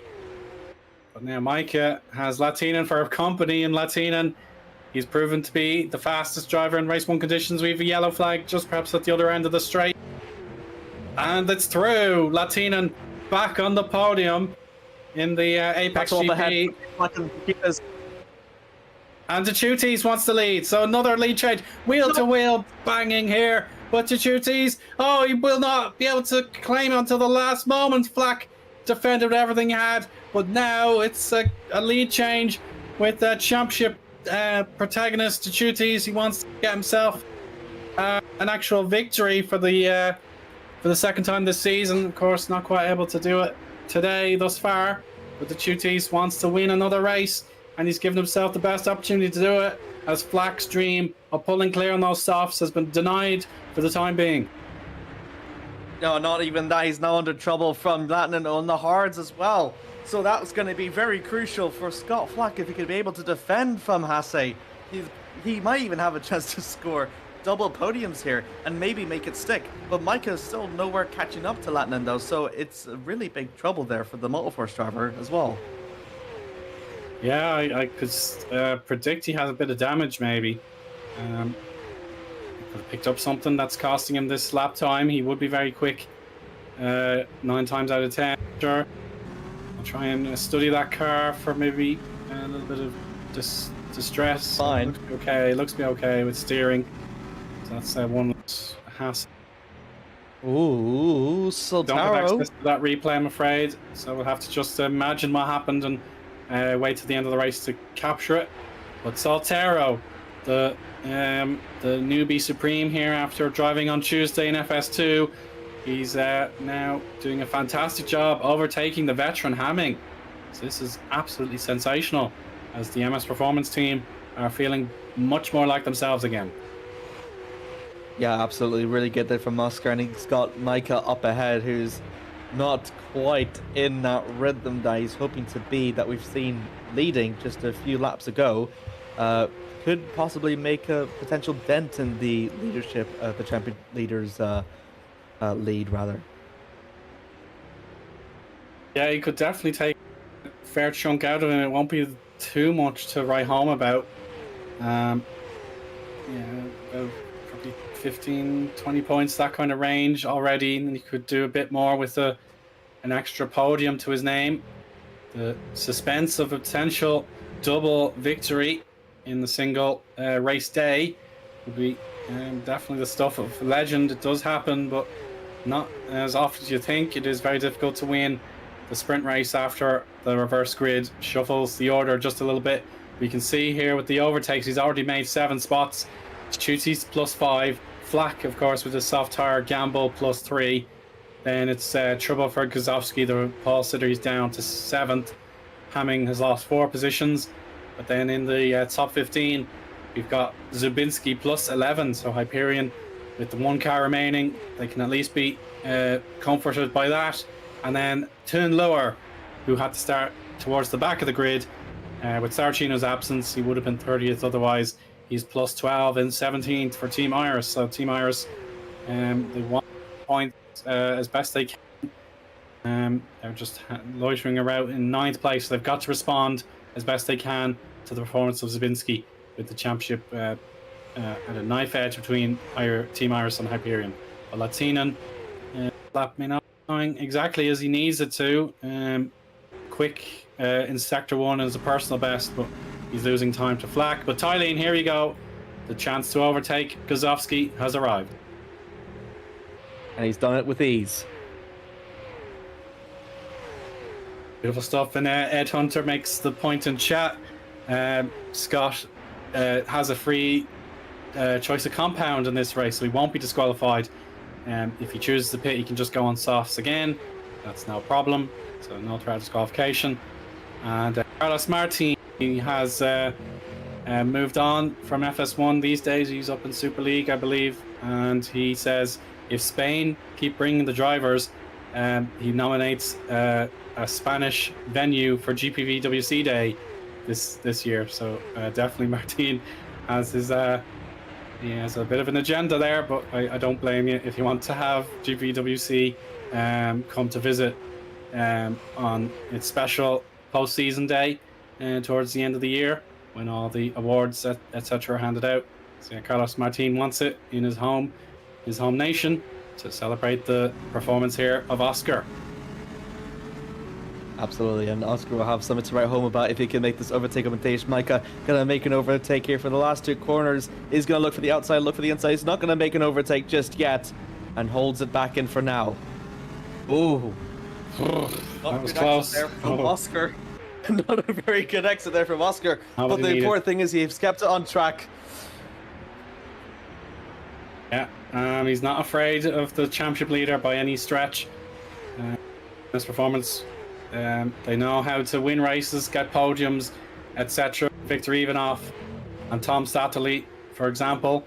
Of course, I think Jake Dennehan would have subbed in once for them as well and won a race, as would have the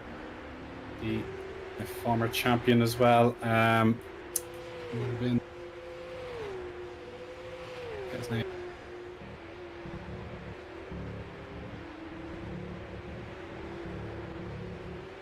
Forget his name. I'll look up find it. So Stefan Ruwalt. Yeah, Stefan Ruwalt would have driven for them as well season. So plenty of race winning caliber here.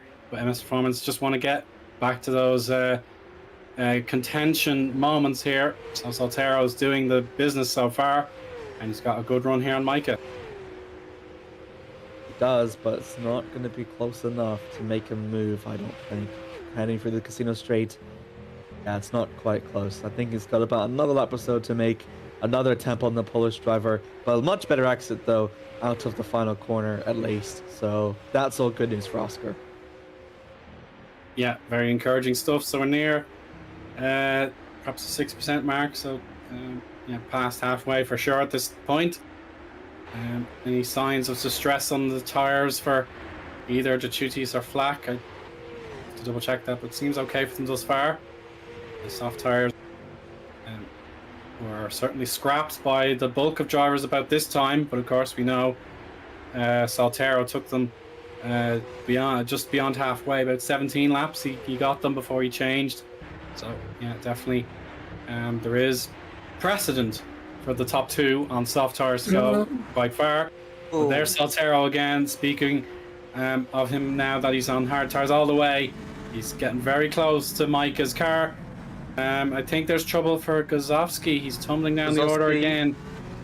I think he's in a bit of trouble. Yeah, big trouble for Gazowski. 4 positions actually. Yeah. It's not moving. Something is happening to that Nexium Paul team car that was the reverse grid Paul beneficiary. He's out of the race. Must be an accident of some sort, as there's a bit of missing bodywork. Let's take a look at the action replay and see for ourselves as Gazowski enters the 9. Oh, wow! That just must have been a tag of the wall. And just bit the car very heavily indeed. So yeah, I think drivers have reported that before, where that wall just gobbles up your car. So it just has the smallest touch and it just destroys the front left suspension. Oh, that's really unfortunate. It sticks like a sore thumb because you expect it to just be straight, but that bridge just curves just ever so slightly inwards that even the lightest touches would cause your wheel to fall off. And unfortunately with Gazowski, who held pole position here, he was at an unfortunate with that. Yeah, that must have really, really hurt. So hopefully he's okay. We've got some drivers picking up sprains and other ailments today, so I hope no one has to get an urgent medical care or anything like that. I hope everyone will be okay, but definitely that one would have been a shock to the system. So it's after a very pleasing race 1 where he finished 11th, got promoted up to 10th. Mateusz Gazowski will depart the scene as a DNF today. We're going to check out the battle for a point here as Tun Lure, one of the informed drivers after the chaos of race 1. He's got Wesley Stefano for company with Pavel Andrzejewski just ahead. Is there any way by here for Tun? At the moment, it's not happening for the Dutchman. Very well. But he is lapping quite strongly again with air lap times. His last lap was great, 118.7 at PB, but this time, of course, he's in the wake of the 2 cars ahead, so he will be slowed down just a bit. But Andrzejewski, 119.9, so I'm afraid the number 11 is just not very quick in this race after that collision and he took in the back from Stefano. So that will explain certainly why he's a bit slow today. Perseus Miram, here he goes, the home crowd cheering for him, hoping that he's A-OK and not out of the race just yet. So see this replay that might explain a bit more. Yeah, he's on his own here, Amir, but he's going to make a mistake, I suspect. Let's see what happens. I think so. It's 20 seconds off from his teammate and Tun Lure. I think it's just gone off the track, but he should be fine. So yeah, that's unfortunate for the beginning, but he's still at least on the track, which is very important. And Team Iris at least is not going to come home pointless. Potentially, if Tun Lure can maybe grab something between himself, Stefano, and Andrzejewski here. Yeah, of course. The likes of LEF, of course, if they can pick up the double score, that would be food for thought for Team Iris. Not necessarily doomsday, but Knox and Gonzalez Green looking much stronger here in race 2 as a pairing, as opposed to Knox, who got the points by himself. He's P10 at the moment here, so a great sign of pace here from the Englishman, driving the number 69 car. And he could even pick up a spot off Vin Glenn if he's continuing this work. He loses about 5 hundredths in this first sector, but Alex Gonzalez Green goes green as a PB one, so if you keep that going, that'll be absolutely wonderful. But here comes James, matching Glenn's braking zone blow for blow. And he will hopefully have a bit of push to pass just to boost him up to near enough 320 kilometers an hour before the braking point. Let's see. Yeah, the slipstream. Yeah, he's got the slipstream for definite. He's now on the inside line, and Glenn has accepted defeat for the time being. He will, of course, counter-attack. There's James Knox in a fabulous 9th position here for LEF Auto Racing. That was a clinical pass. Fantastic there from the Englishman. Really happy there to reach into the top 10 for LEF Auto Racing hoping to pick up for what will happen to be not really ideal in race 1, but very valuable points here. Outside as well from this fight, we can see Andrzejewski's just gone into the pit. I think it was the pits. Yes, he's down in P16. Oh no! Oh, he's lost his front wing. Oh wow! Well, So he lost Matthews, positions to Stefano and Lawyer. So this was happened after, I believe. So that's big. We need to have a look at the replay for that. We do indeed. Hopefully, we do have that coming for you in just a moment. But yeah, Matthews Micah, he's going to gain 13 points here, unanswered, of course. 13 unanswered points at stake for Matthews Micah, and that'll give him a championship lead of near enough 30 points, which is a whole race 1 victory to his advantage. But now there is indeed Micah defending from Saltero, so it's definitely a head versus heart situation. You never want to give up position at all if you can, but yeah, 2 points fewer. Oh, he's gone too deep, and Saltero should have him clean as a whistle. Switchback. What a fantastic overtake. My God, that was absolute perfection there from Saltero. I can easily see that Micah was going to go wide for turn 2 and then just cuts down through the middle. Perfection there from the MS Performance driver. Breaks into the top 4. Incredible. And here's the replay. I think this is from Pavel. And no, it's not. It's the replay from the overtake we've just seen. Absolutely incredible, though. It's just absolutely joyous. He really was, really thoughtful with that opportunity. It came up to him when we saw this on board camera just a moment ago. You can see, yeah, he reacts. He sees what's about to happen. He knows the multiforce is just going to understeer again.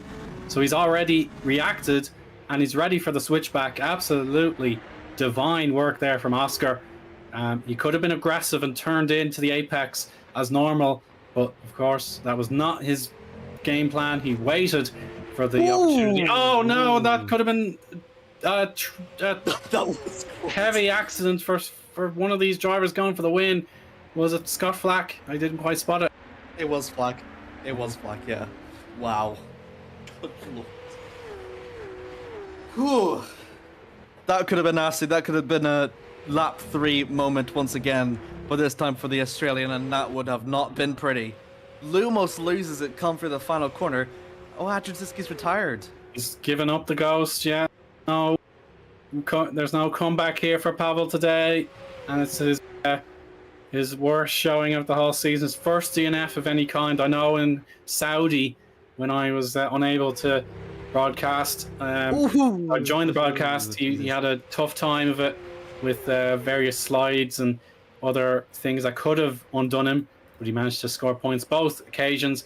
But today, Pavel Andrzejewski leaves race 2 completely empty-handed with a DNF, his first of his campaign and of the entire Multiforce campaign. So they've been able to go nearly 7 whole rounds without a DNF. I'm afraid that streak is over. And Pavel, his championship bid is as weak as it's been all season long.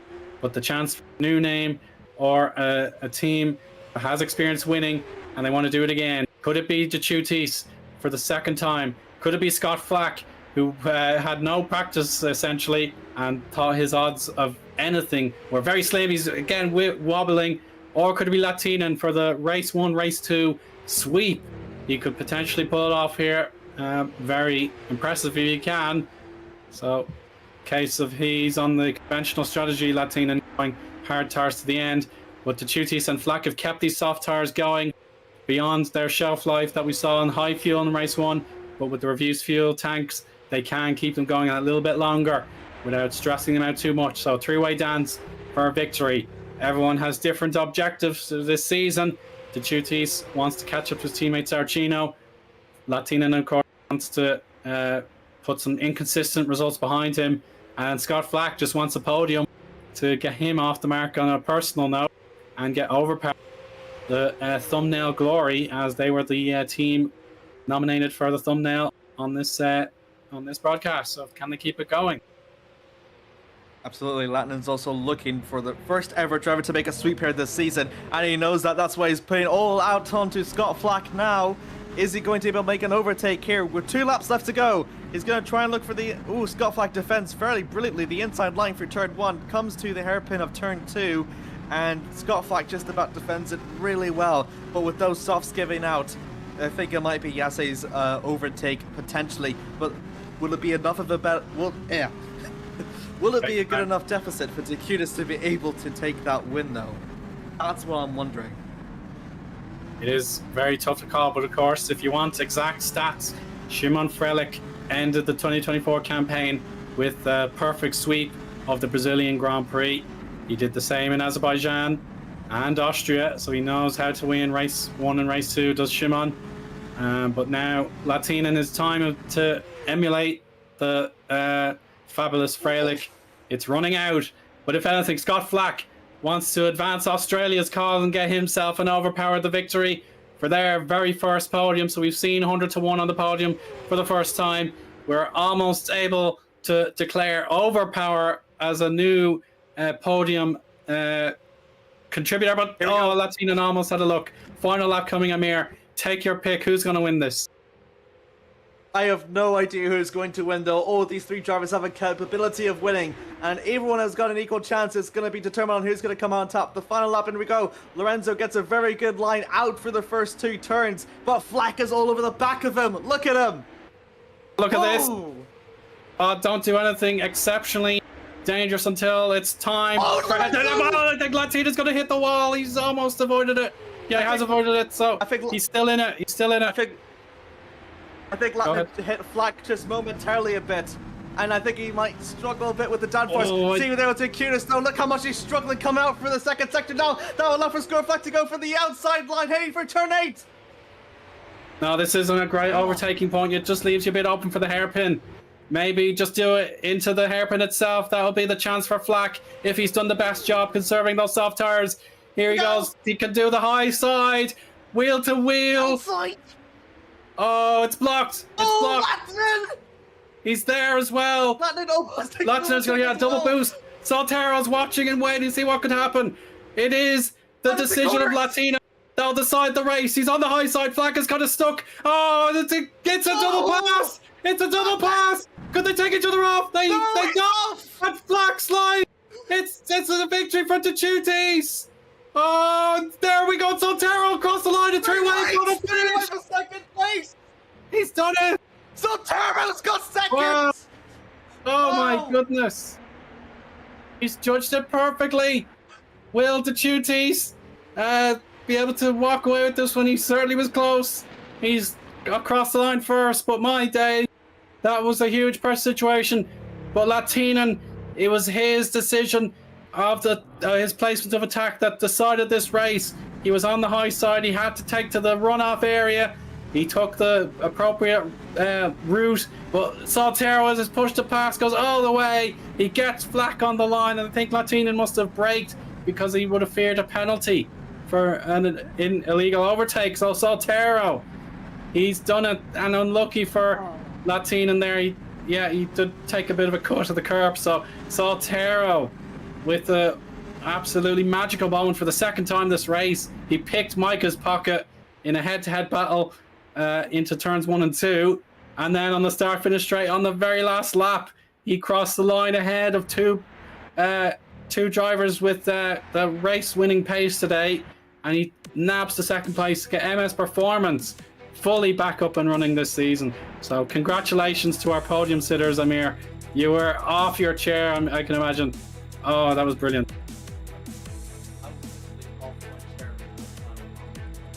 I was literally off my chair in that final lap. My word, that was so exciting. And Decutis as well, struggling with that tire. We've seen him wobble for the first and second sectors, pulled in together for the final sector, and manages to get a well-deserved victory here in race 2 in Montreal. Yeah, let's break that down for us now, for everybody here. With Lorenzo Decutis, he's hopefully got a chance to he's going to pull over and have a celebratory donut, or else he actually just takes a long way into the pits. But hopefully he has a chance to bask in his glory, because Oscar Saltero, he was able to fly in that last lap, nearly 3 seconds quicker that last lap, to be able to pound and take second place away from those duo of Scott Flack and Yas Latinen. And Latinen tried on the last corner to win the race, but it wasn't to be. Matthews Micah, I'm sure fifth place wasn't his aim for today, but he picks up a huge advantage in the championship with that result.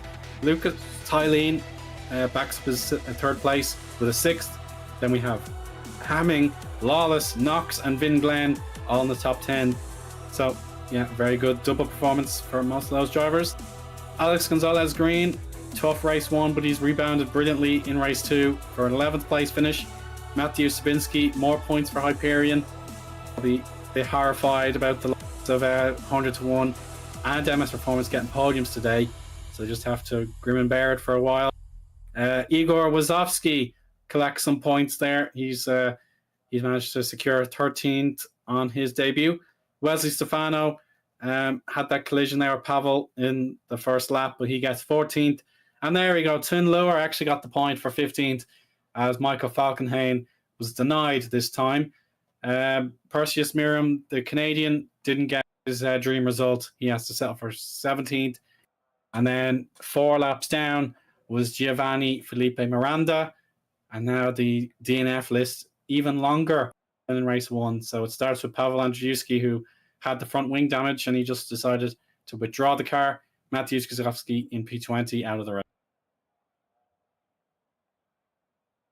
Now for the final 9 drivers, we've Sopnin out of the race, Ericsson, Ockenhag, Michalak, Taras, Dabrowski, Riboli, Alexo, and Koenig, all non-finishers today. So the joy on top of the podium, I'm sure, for Lorenzo, but there's a lot of disgruntled drivers there who did not get to see all of this race 2 drama for their own point of view. So Overpower with Magnus Ockenhag, that'll be rough to take for him, but he knows his teammate did well, and that'll be a bit of a confidence boost to him, knowing what he could hopefully be able to do in 2 weeks' time in Great Britain. That was an incredible race, I must say. Both races were absolutely phenomenal. On top of that, with the really incredible qualifying, I must say, Montreal will definitely go down as one of the all-time moments that I guess we'll look back through at the end of the season and say, wow, what a race that was. And even more so, it's befitting that it's the race that we go back to after our good long spring break. And it's also one of our last trips to the street circuit as well, because the next time we actually go to a street circuit here in FS2 will be in Singapore in October time. So that's going to be it for street racing action. But afterwards, it's across to the Atlantic, which is the start of the European leg, which kicks off at Silverstone as well. So honestly, it was absolutely incredible, Eoin. Yeah, I totally agree with that, Amir. And we've been absolutely given our fill after the break for spring. And our interview was definitely getting occupied now. Unfortunately, Yassi Latinen, the race 1 winner, I don't see his name on the list. So I suppose it's only appropriate. The man who stole our hearts today, Oscar Saltero, let's have a nice meet and greet with him after his stunning performance today to get onto the podium. So let's have a chat with Oscar. Hi, Oscar. Can you hear us? Yes. Hello. Hello, and what a week it's been for you. And a stunning performance in race 2. How on earth did you pull that one off? I don't know. I just tried to drive as fast as I can and bring as many points as I could. And that P2 at the end was kind of unexpected. They crashed, and I don't know how I got P2, but yeah. It's so much fun, this championship. So much fun I had. Yeah, it's only your first two appearances because you were here on Tuesday as well. So the fact that you pulled off a smart overtake on our championship leader, Matthews Micah, that must feel really good because you definitely pounced. You didn't lunge in around. You just waited for your opportunity. Yeah, because it's very very, very difficult to overtake here. You have seen the first race. I was stuck behind Lucas for a lot of laps, and I couldn't. No matter how hard I try, it was impossible to pass. So the only way possible I saw that I could overtake was waiting for a mistake, maybe forcing a mistake, and so that's what I did. I forced a mistake there. He tried to defend. He went a bit wide, and I took the chance. Sure. And my final question before I give Amir the opportunity to have a chat with you, Oscar. MS Performance were title contenders last season with Victor Ivanov and Tom Satterley, and then all of a sudden the performance vanished from the team completely. But now it seems like the happy times are back. So definitely Wesley and yourself, how on earth have you recovered from such a slump? I mean, I've only been here for 2 days, so yeah. But I have to say the setup was good. The engineering was very good. They helped me a lot, and also I have to thank them for giving me the opportunity of racing here today.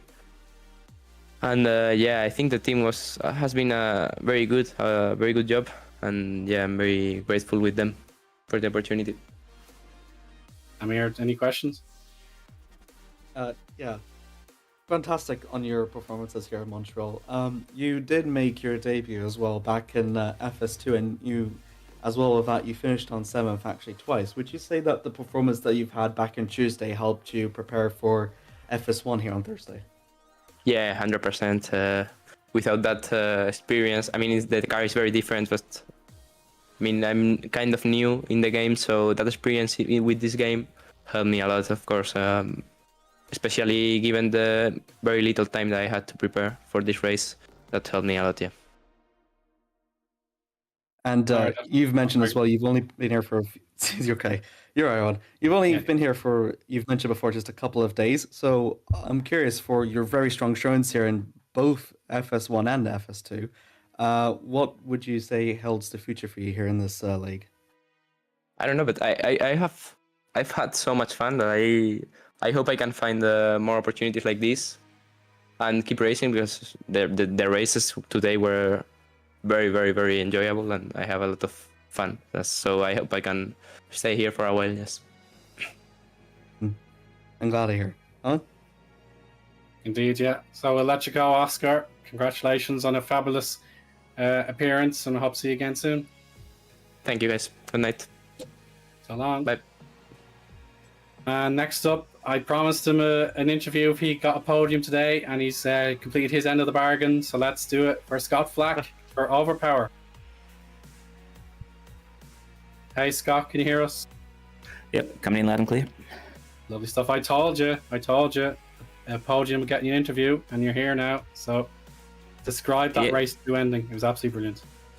Yeah, the last, I'd say probably 3 laps, you could see Lorenzo was starting to struggle on the tyres. Out of every corner he was getting sideways, so I was just trying to pull up behind him, but I had no push pass left at that point. And yeah, we touched a few times when I got alongside him, and I don't think he thought I had the overlap, so he came across a bit and clipped me. But yeah, that last chicane was the crazy part, because if I had got that right, I probably would have had the run to at least get second, if not first. But because they were side by side, I knew there was going to be trouble. I backed out early, and then I lifted off when I saw, I think it was Jassy was going to cut it. So I went to take the normal speed through, but I misjudged it and got a shit run and ended up third. Yeah, it was absolutely remarkable stuff. But of course, race 1, unfortunately, we were given the information by Magnus that you were unable to create a keybind for your tire change setting, so you were ended up disqualified for not being able to move on to the hard tire. So when did you realize that had taken place? Probably lap 14, 15, somewhere around there, when I tried to put on the pit selector and I just couldn't change it. And then I remembered I've changed computers, so I've obviously forgotten to map it to my wheel, because it's not the wheel I've used on this PC in the past. It's an old PC I've got. And yeah, I couldn't remember what the defaults were. And then when I checked it and mapped it after race 1, I found out it was arrow keys on the keyboard, so I could have actually hit that if I knew that's what they were. Yeah, that is a bitter blow, all right, but I suppose lesson learned. Hopefully that's all sorted now on your change computer. But I suppose, yeah, you said it yourself, the total lack of practice. The fact that you really shone today in race 2, knowing that you were able to keep your position on the grid, that really did help you out. But you weren't able to collect any points for race 1, I believe. So did that help you reset your mind to just get on with the job? Yeah, I mean, I assumed I'd probably be disqualified and put it at the back of the grid for race 2, so I was just going to go soft and try and get a few points if I could, and try and avoid the carnage and make some moves. But then I started fifth, okay, I'll still go for it on softs and see what happens, and worked out pretty well for the most part. Absolutely. Amir, do you have any questions for Scott? Congratulations on your first podium here for Overpower. I'm sure you feel like it was almost like it was going to slip out of your hands for the final lap. What was your mind thinking of when going through that final lap for your chance to, you're in the back of Lorenzo, but you also had Latin behind as well? Yeah, mostly on my mind at that point was, fuck, I wish I had saved some push to pass, because that really would have helped. If I had the tiniest bit of push to pass, I could have got a better run. Like in the slipstream, I was catching, but Latin behind, I think he must have had lower wings or some push to pass because he came through flying on the last couple of laps. So yeah, I knew he'd be difficult to keep behind. I needed to try and make the move to kind of have them fight each other and take the win, but I couldn't quite get it done. Yeah, I would reckon that I think Eoin will agree with me here that out of the grid, you're probably one of the best tire conservative drivers on the field right now, and most of your position gains have been attributed to that skill set that you obtain. However, with the upcoming races in the European League being a little bit hard to conserve that much, how do you feel heading into Silverstone and Germany and Spa? Honestly, I'm not really sure because I've never been good at tire saving. It's just sometimes occasionally it works out for me, but usually I'm actually a bit of a tire killer in the past. So I'm not 100% sure what I'm doing right, but I'll just keep doing it and hope to see what the tire wears like there. Hopefully I can do some counter strategies that others can't pull off as well. You did survive softs for 23 laps, so I would reckon you're not a tire killer in that case. I mean, yeah, this race for whatever reason, especially in that second race, I kept them pretty well. The front left is the problem here, so I think I kept that even at the end of the race. I still had 50 also left on that, which is pretty good. But yeah, I definitely had more tires than Lorenzo in front. I'm not sure about behind me, but I didn't have the straight line speed to make the move. Yeah, sorry. Massive congratulations, though. And sorry, go ahead. That's fine, yeah. Massive congratulations, of course, Scott. And have a good morning. Well done today. Thanks, guys. No problem at all. Sorry for the interruption there, Amir, but I suppose we'll get moving You're now right. and have a chat with the bolstered championship leader, Matthews Micah. Hi, Matthews. Can you hear me? Hello, yeah.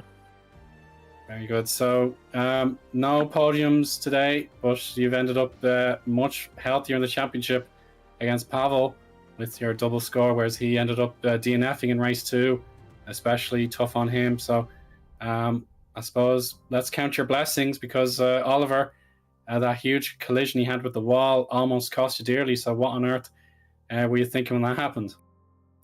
Yeah, so starting from the beginning, I'm not quite happy that I managed to build gap from the Pavel. We were struggling from quali. We didn't expect that the rest of the grid will be so fast. We lost like 0.6 seconds in quali, so it was very big gap. Maybe it was because of lack of practice, because the spring break give us free time and we didn't practice a lot, to be honest. Okay. But to be honest, I felt comfortable in race 1 and race 2. I was pushing hard, but there was no pace. Everyone was faster, so it was maximizing the results, and I think for me it worked very good. For Pavel, it not worked very good. I'm quite sad for him, but I hope that he will get his head up and come back stronger on the next round. And backing up to the situation with Oliver, I misjudged timing with push to pass, so he has an advantage on the last straight. He went on the inside and overshot it, going into the wall. I cannot do anything. I'm glad that I only lost my wing. I don't know how I didn't lost my wheels because the speed difference was huge.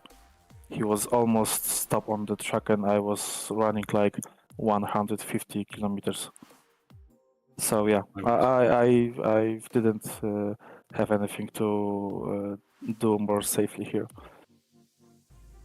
Yeah, I mean, I just said it myself. You had absolutely no way of reacting to what had unfolded, but yeah, you got the rub of the green to make sure your car was still drivable despite the front wing just getting completely torn apart. And then race 2, you're looking very quick at the beginning. You pulled off another great set of moves, and it was just unfortunate that the chance to win the race, I think as the stint went on, it just kind of got away from you, and you ended up losing out there to Oscar with a beautiful overtake. So I think 5th place thereabouts is about the right result. Would you agree? I think it's not bad result. If we're looking on this round like it was a bad round, I will get that result. And yeah, that overtake from Oliver was Oscar. very good. Oscar, sorry. From Oscar was very good. He played me well. I overreacted going into turn 1. I was thinking we were alongside, so I overshot the first corner, but he played me very well. So congrats to him.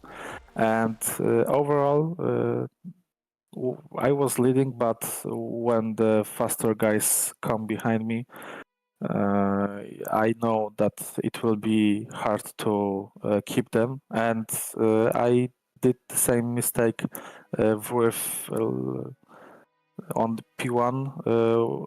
Also, when I was backing up with Oliver. So yeah, maybe it was also with changes in the setup. I went on second race with lower wings, and with that it was harder to defense. Yeah, on higher wings it was easier. For example, with Oliver Taras, and here I think I went on the bad way. But yeah, overall, I will take that results.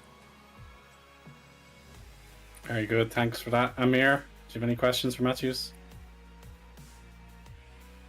Still hold on to the championship lead, and it extends a bit from your teammate Pavel. So massive congratulations, Zeeuw, for your 4th place in race 2.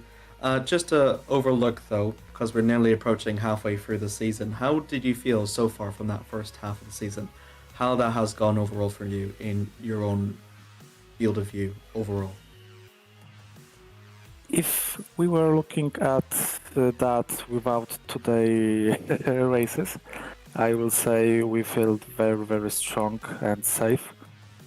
But after today, I need to say that we can't stop working hard because this round showed us that we are not that strong. So yeah, but overall, we built a massive gap. We are not doing a lot of silly mistakes.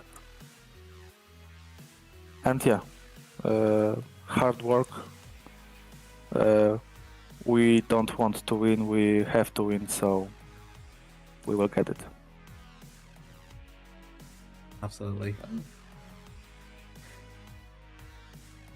Yeah, I suppose Matthews will let you go and have that sort of debrief, and knowing this race, I suppose if you're going to have a bad one, you may as well have plenty of time to respond. So best of luck with your preparations for the British Grand Prix in 2 weeks. Thanks for your time. Thank you. Bye bye. I suppose we should have a chat. Lorenzo Terpich-Funcic, the team leader of LEF Auto Racing, he should be very pleased. His prediction for some points came absolutely true. So let's have a chat with team leader Lorenzo. Hi Lorenzo, can you hear me? Yes. And you said in our YouTube chat before the race, LEF points please, or something to that effect. So to get a double score in race 2, and then James performing admirably in race 1 as well, that's definitely above target, wouldn't you agree? I think this has been a long time coming, and the fact that it took us this long is a bit disappointing to get double points in a race, but we finally got them, and I really couldn't be more happier, especially because the drivers who achieved this are two people who I've known for quite a while and whose talent I know. I've known James for about 4 years now, I want to say, way back when both of us were still mocking about on crappy old Roblox games, and I've known Alex for about a year and a half now, I want to say, through other stock car leagues, and I know how good they are, and I know that they deserve this, and I'm so happy for them, first of all, that they've gotten these results, and I'm happy that the team has finally gotten this result. Yeah, exactly. But I suppose on the other side of the coin, 100-1 and MS Performance were absolutely brilliant today. So that means it's really competitive in that 12th, 13th, 14th range. 0-1, of course, picked up some points, as did Hyperion. So it's a case where the teams battling at the bottom of the championship had their time to shine. So there's definitely lots more work to do, needing to compete with those kind of teams. Absolutely. I'm not denying the caliber of the other teams, but at the same time, I don't concern myself with their results. My vision is just to focus on our own results and just pump out practice, race pace, everything that's needed to just get as good of a result as we can. And I know that we can get good results, and I think our main focus should be our own results and not the results of others. And if we put that in our mind in our first place, then I think we won't even need to worry about other teams' results. Very true. So yeah, you gotta mind your own function before you worry about anyone else. But yeah, definitely one of your best showing so far this campaign. Amir, how about any questions from yourself for Lorenzo?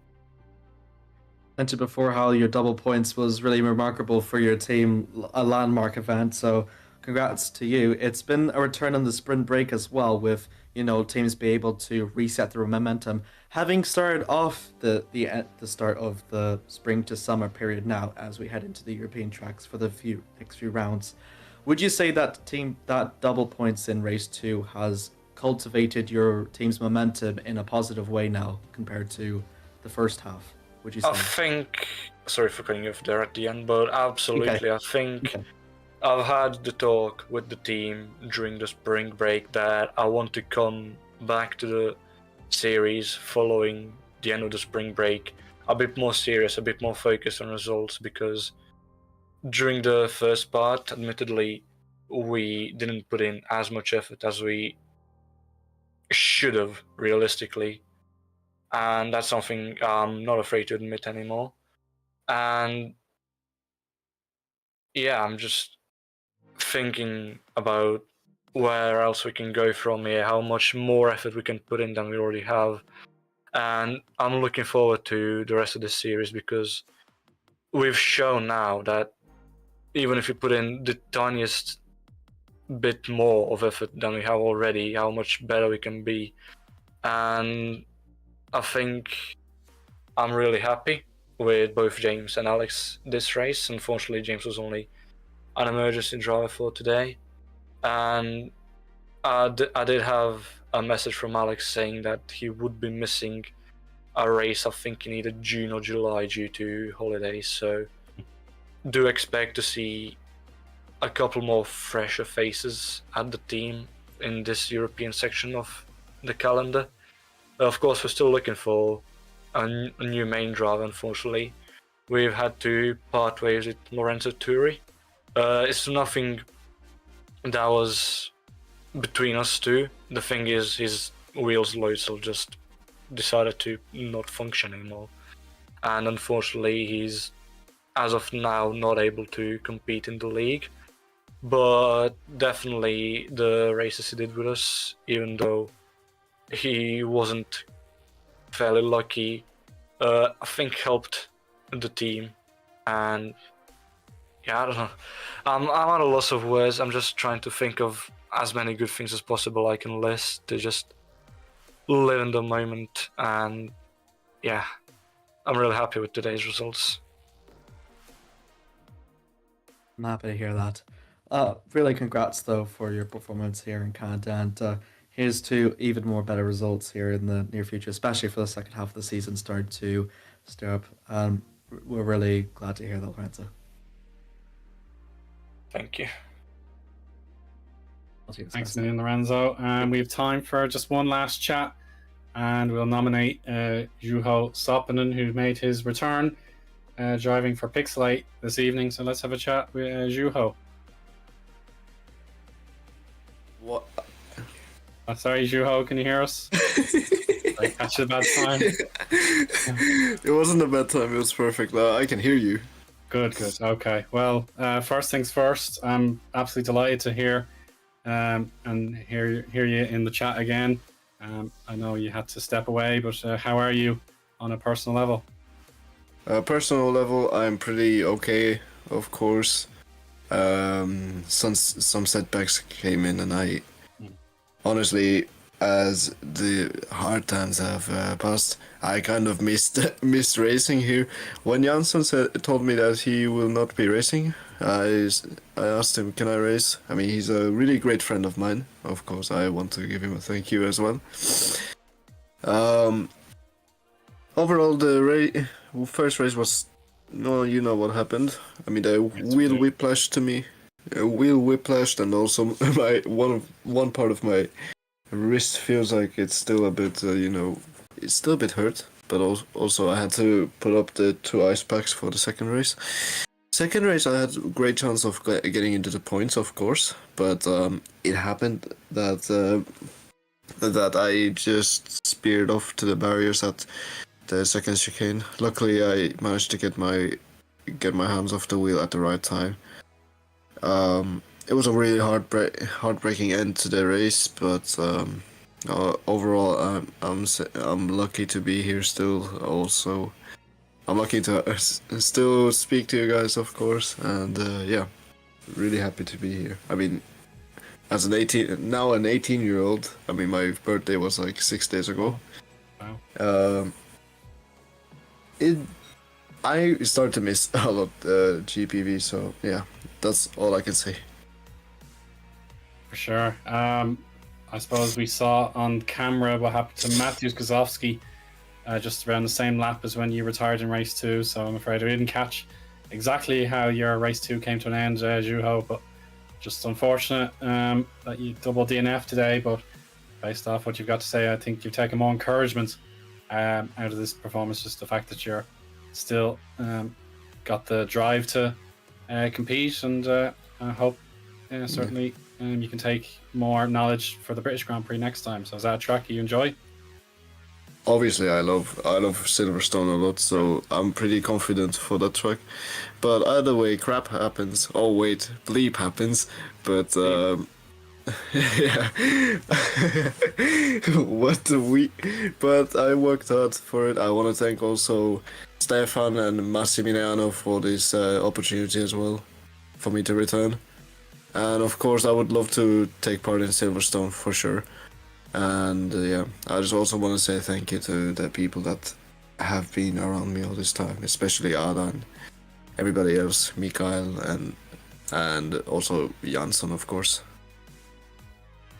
Good stuff. Amir, do you have any questions for Juho? Well, Juho, the last time I talked to you, you completed an imaginary podium in Jeddah, so it's nice to speak to you again. Yeah. So I'm not going to sugarcoat it, but I'm just curious to know, since Eoin told me a bit about it in the commentary booth here, how's the state of your injury as of now? Honestly, I don't feel any broken bones, so I think it's just a little pain for now. So I'm quite fine. I'd be happy to return, of course, for the next races. And finally, one final thing. I know you're looking forward to racing back here in Silverstone in this series, but everyone wants to know, well, apart from FS1 in general, what's next for Juho? Next for me is possibly something. I mean, of course, I'll be karting in above a month's time. trying to get to the finals. But of course, there's a lot of next. There's a lot of futures. I'm still here to drive us as well. Fair enough. Happy birthday, by the way. Thank you. The big 18. Yeah, the big 1-8, yeah. Very Yes. pleased to hear that. So, yeah, many happy years in front of you, I hope. So, yeah, For sure. rest up that wrist. Yeah, definitely don't aggravate that injury. And I hope to hear from you again very soon, Zeeuw. It's been great to have a chat once again, and see you again soon. Yep, see you again soon. Cheerio. Bye-bye. And there we go. Plenty of perspectives there in the interview room. I was on my own last month for Indy when Alex decided to conclude his work after the actual racing. So it was just me doing the questions last month. So Amir, thanks very much for stepping in today on short notice once again. Just a final word. You know, I think your performance on the last lap to take in all that absolute mania, I think that says it all. But do you have any closing words for us this evening? Oh, that last lap nearly made me lose my voice, but it'll probably go down as one of the probably one of the greatest Formula Sprint 1 races that we have seen in terms of finales and drama and all that buzz. Of course, results are provisional. Well, of course, Scott Flack will be disqualified for race 1, which was undoubtedly been also one of his great tire-saving races as well for him as well. So that's going to be it. And also as well, it's the, as I mentioned before, last race on the street calendar. Last street race on the calendar, because next one's in October for Singapore. And then right now, in the middle of it, we are at the start of our European leg now. So that kicks off in a trip to the Atlantic, right? Yes, just across the water for me anyway, over to Northamptonshire in England. So yeah, just probably an hour's flight if I got an helicopter, but alas, too expensive for me. But yeah, if I have been to Silverstone once, it was really enjoyable time in real life. So I would love to go again sometime. But alas, I have to probably plan it a bit better in future. But yeah, definitely the British Grand Prix brings out the excitement. Certainly lots of home favourites. Pixlate are an English team, MS Performance and 100 to 1 English teams declared by their team manager. And of course, we saw some brilliant drives from Brody Lawless, for example, on call for 100 to 1. Oliver Taras, again, absolutely joyful to watch when it went well. And then you had to gasp and horror when he crashed in race 1. So hopefully those kind of caliber drivers will be ready to go for their home race. And then the Malta Force team, they said themselves they need to pick up their standard. They kind of slacked off a little bit. So they need to get straight back to work to try and make sure their dominance continues after their first real off day. So yeah, lots of narrative to look forward to. We're fully back in just 2 weeks. So the action will continue for our June, July and early August sector of the calendar. So for myself, Eoin, Harmon, Amir Oates on call as well beside me today. Thank you so much. And Remco Zeeuw, broadcast director. Fabulous work as always. See you again in 2 weeks' time for the British Grand Prix. Thank you and good night.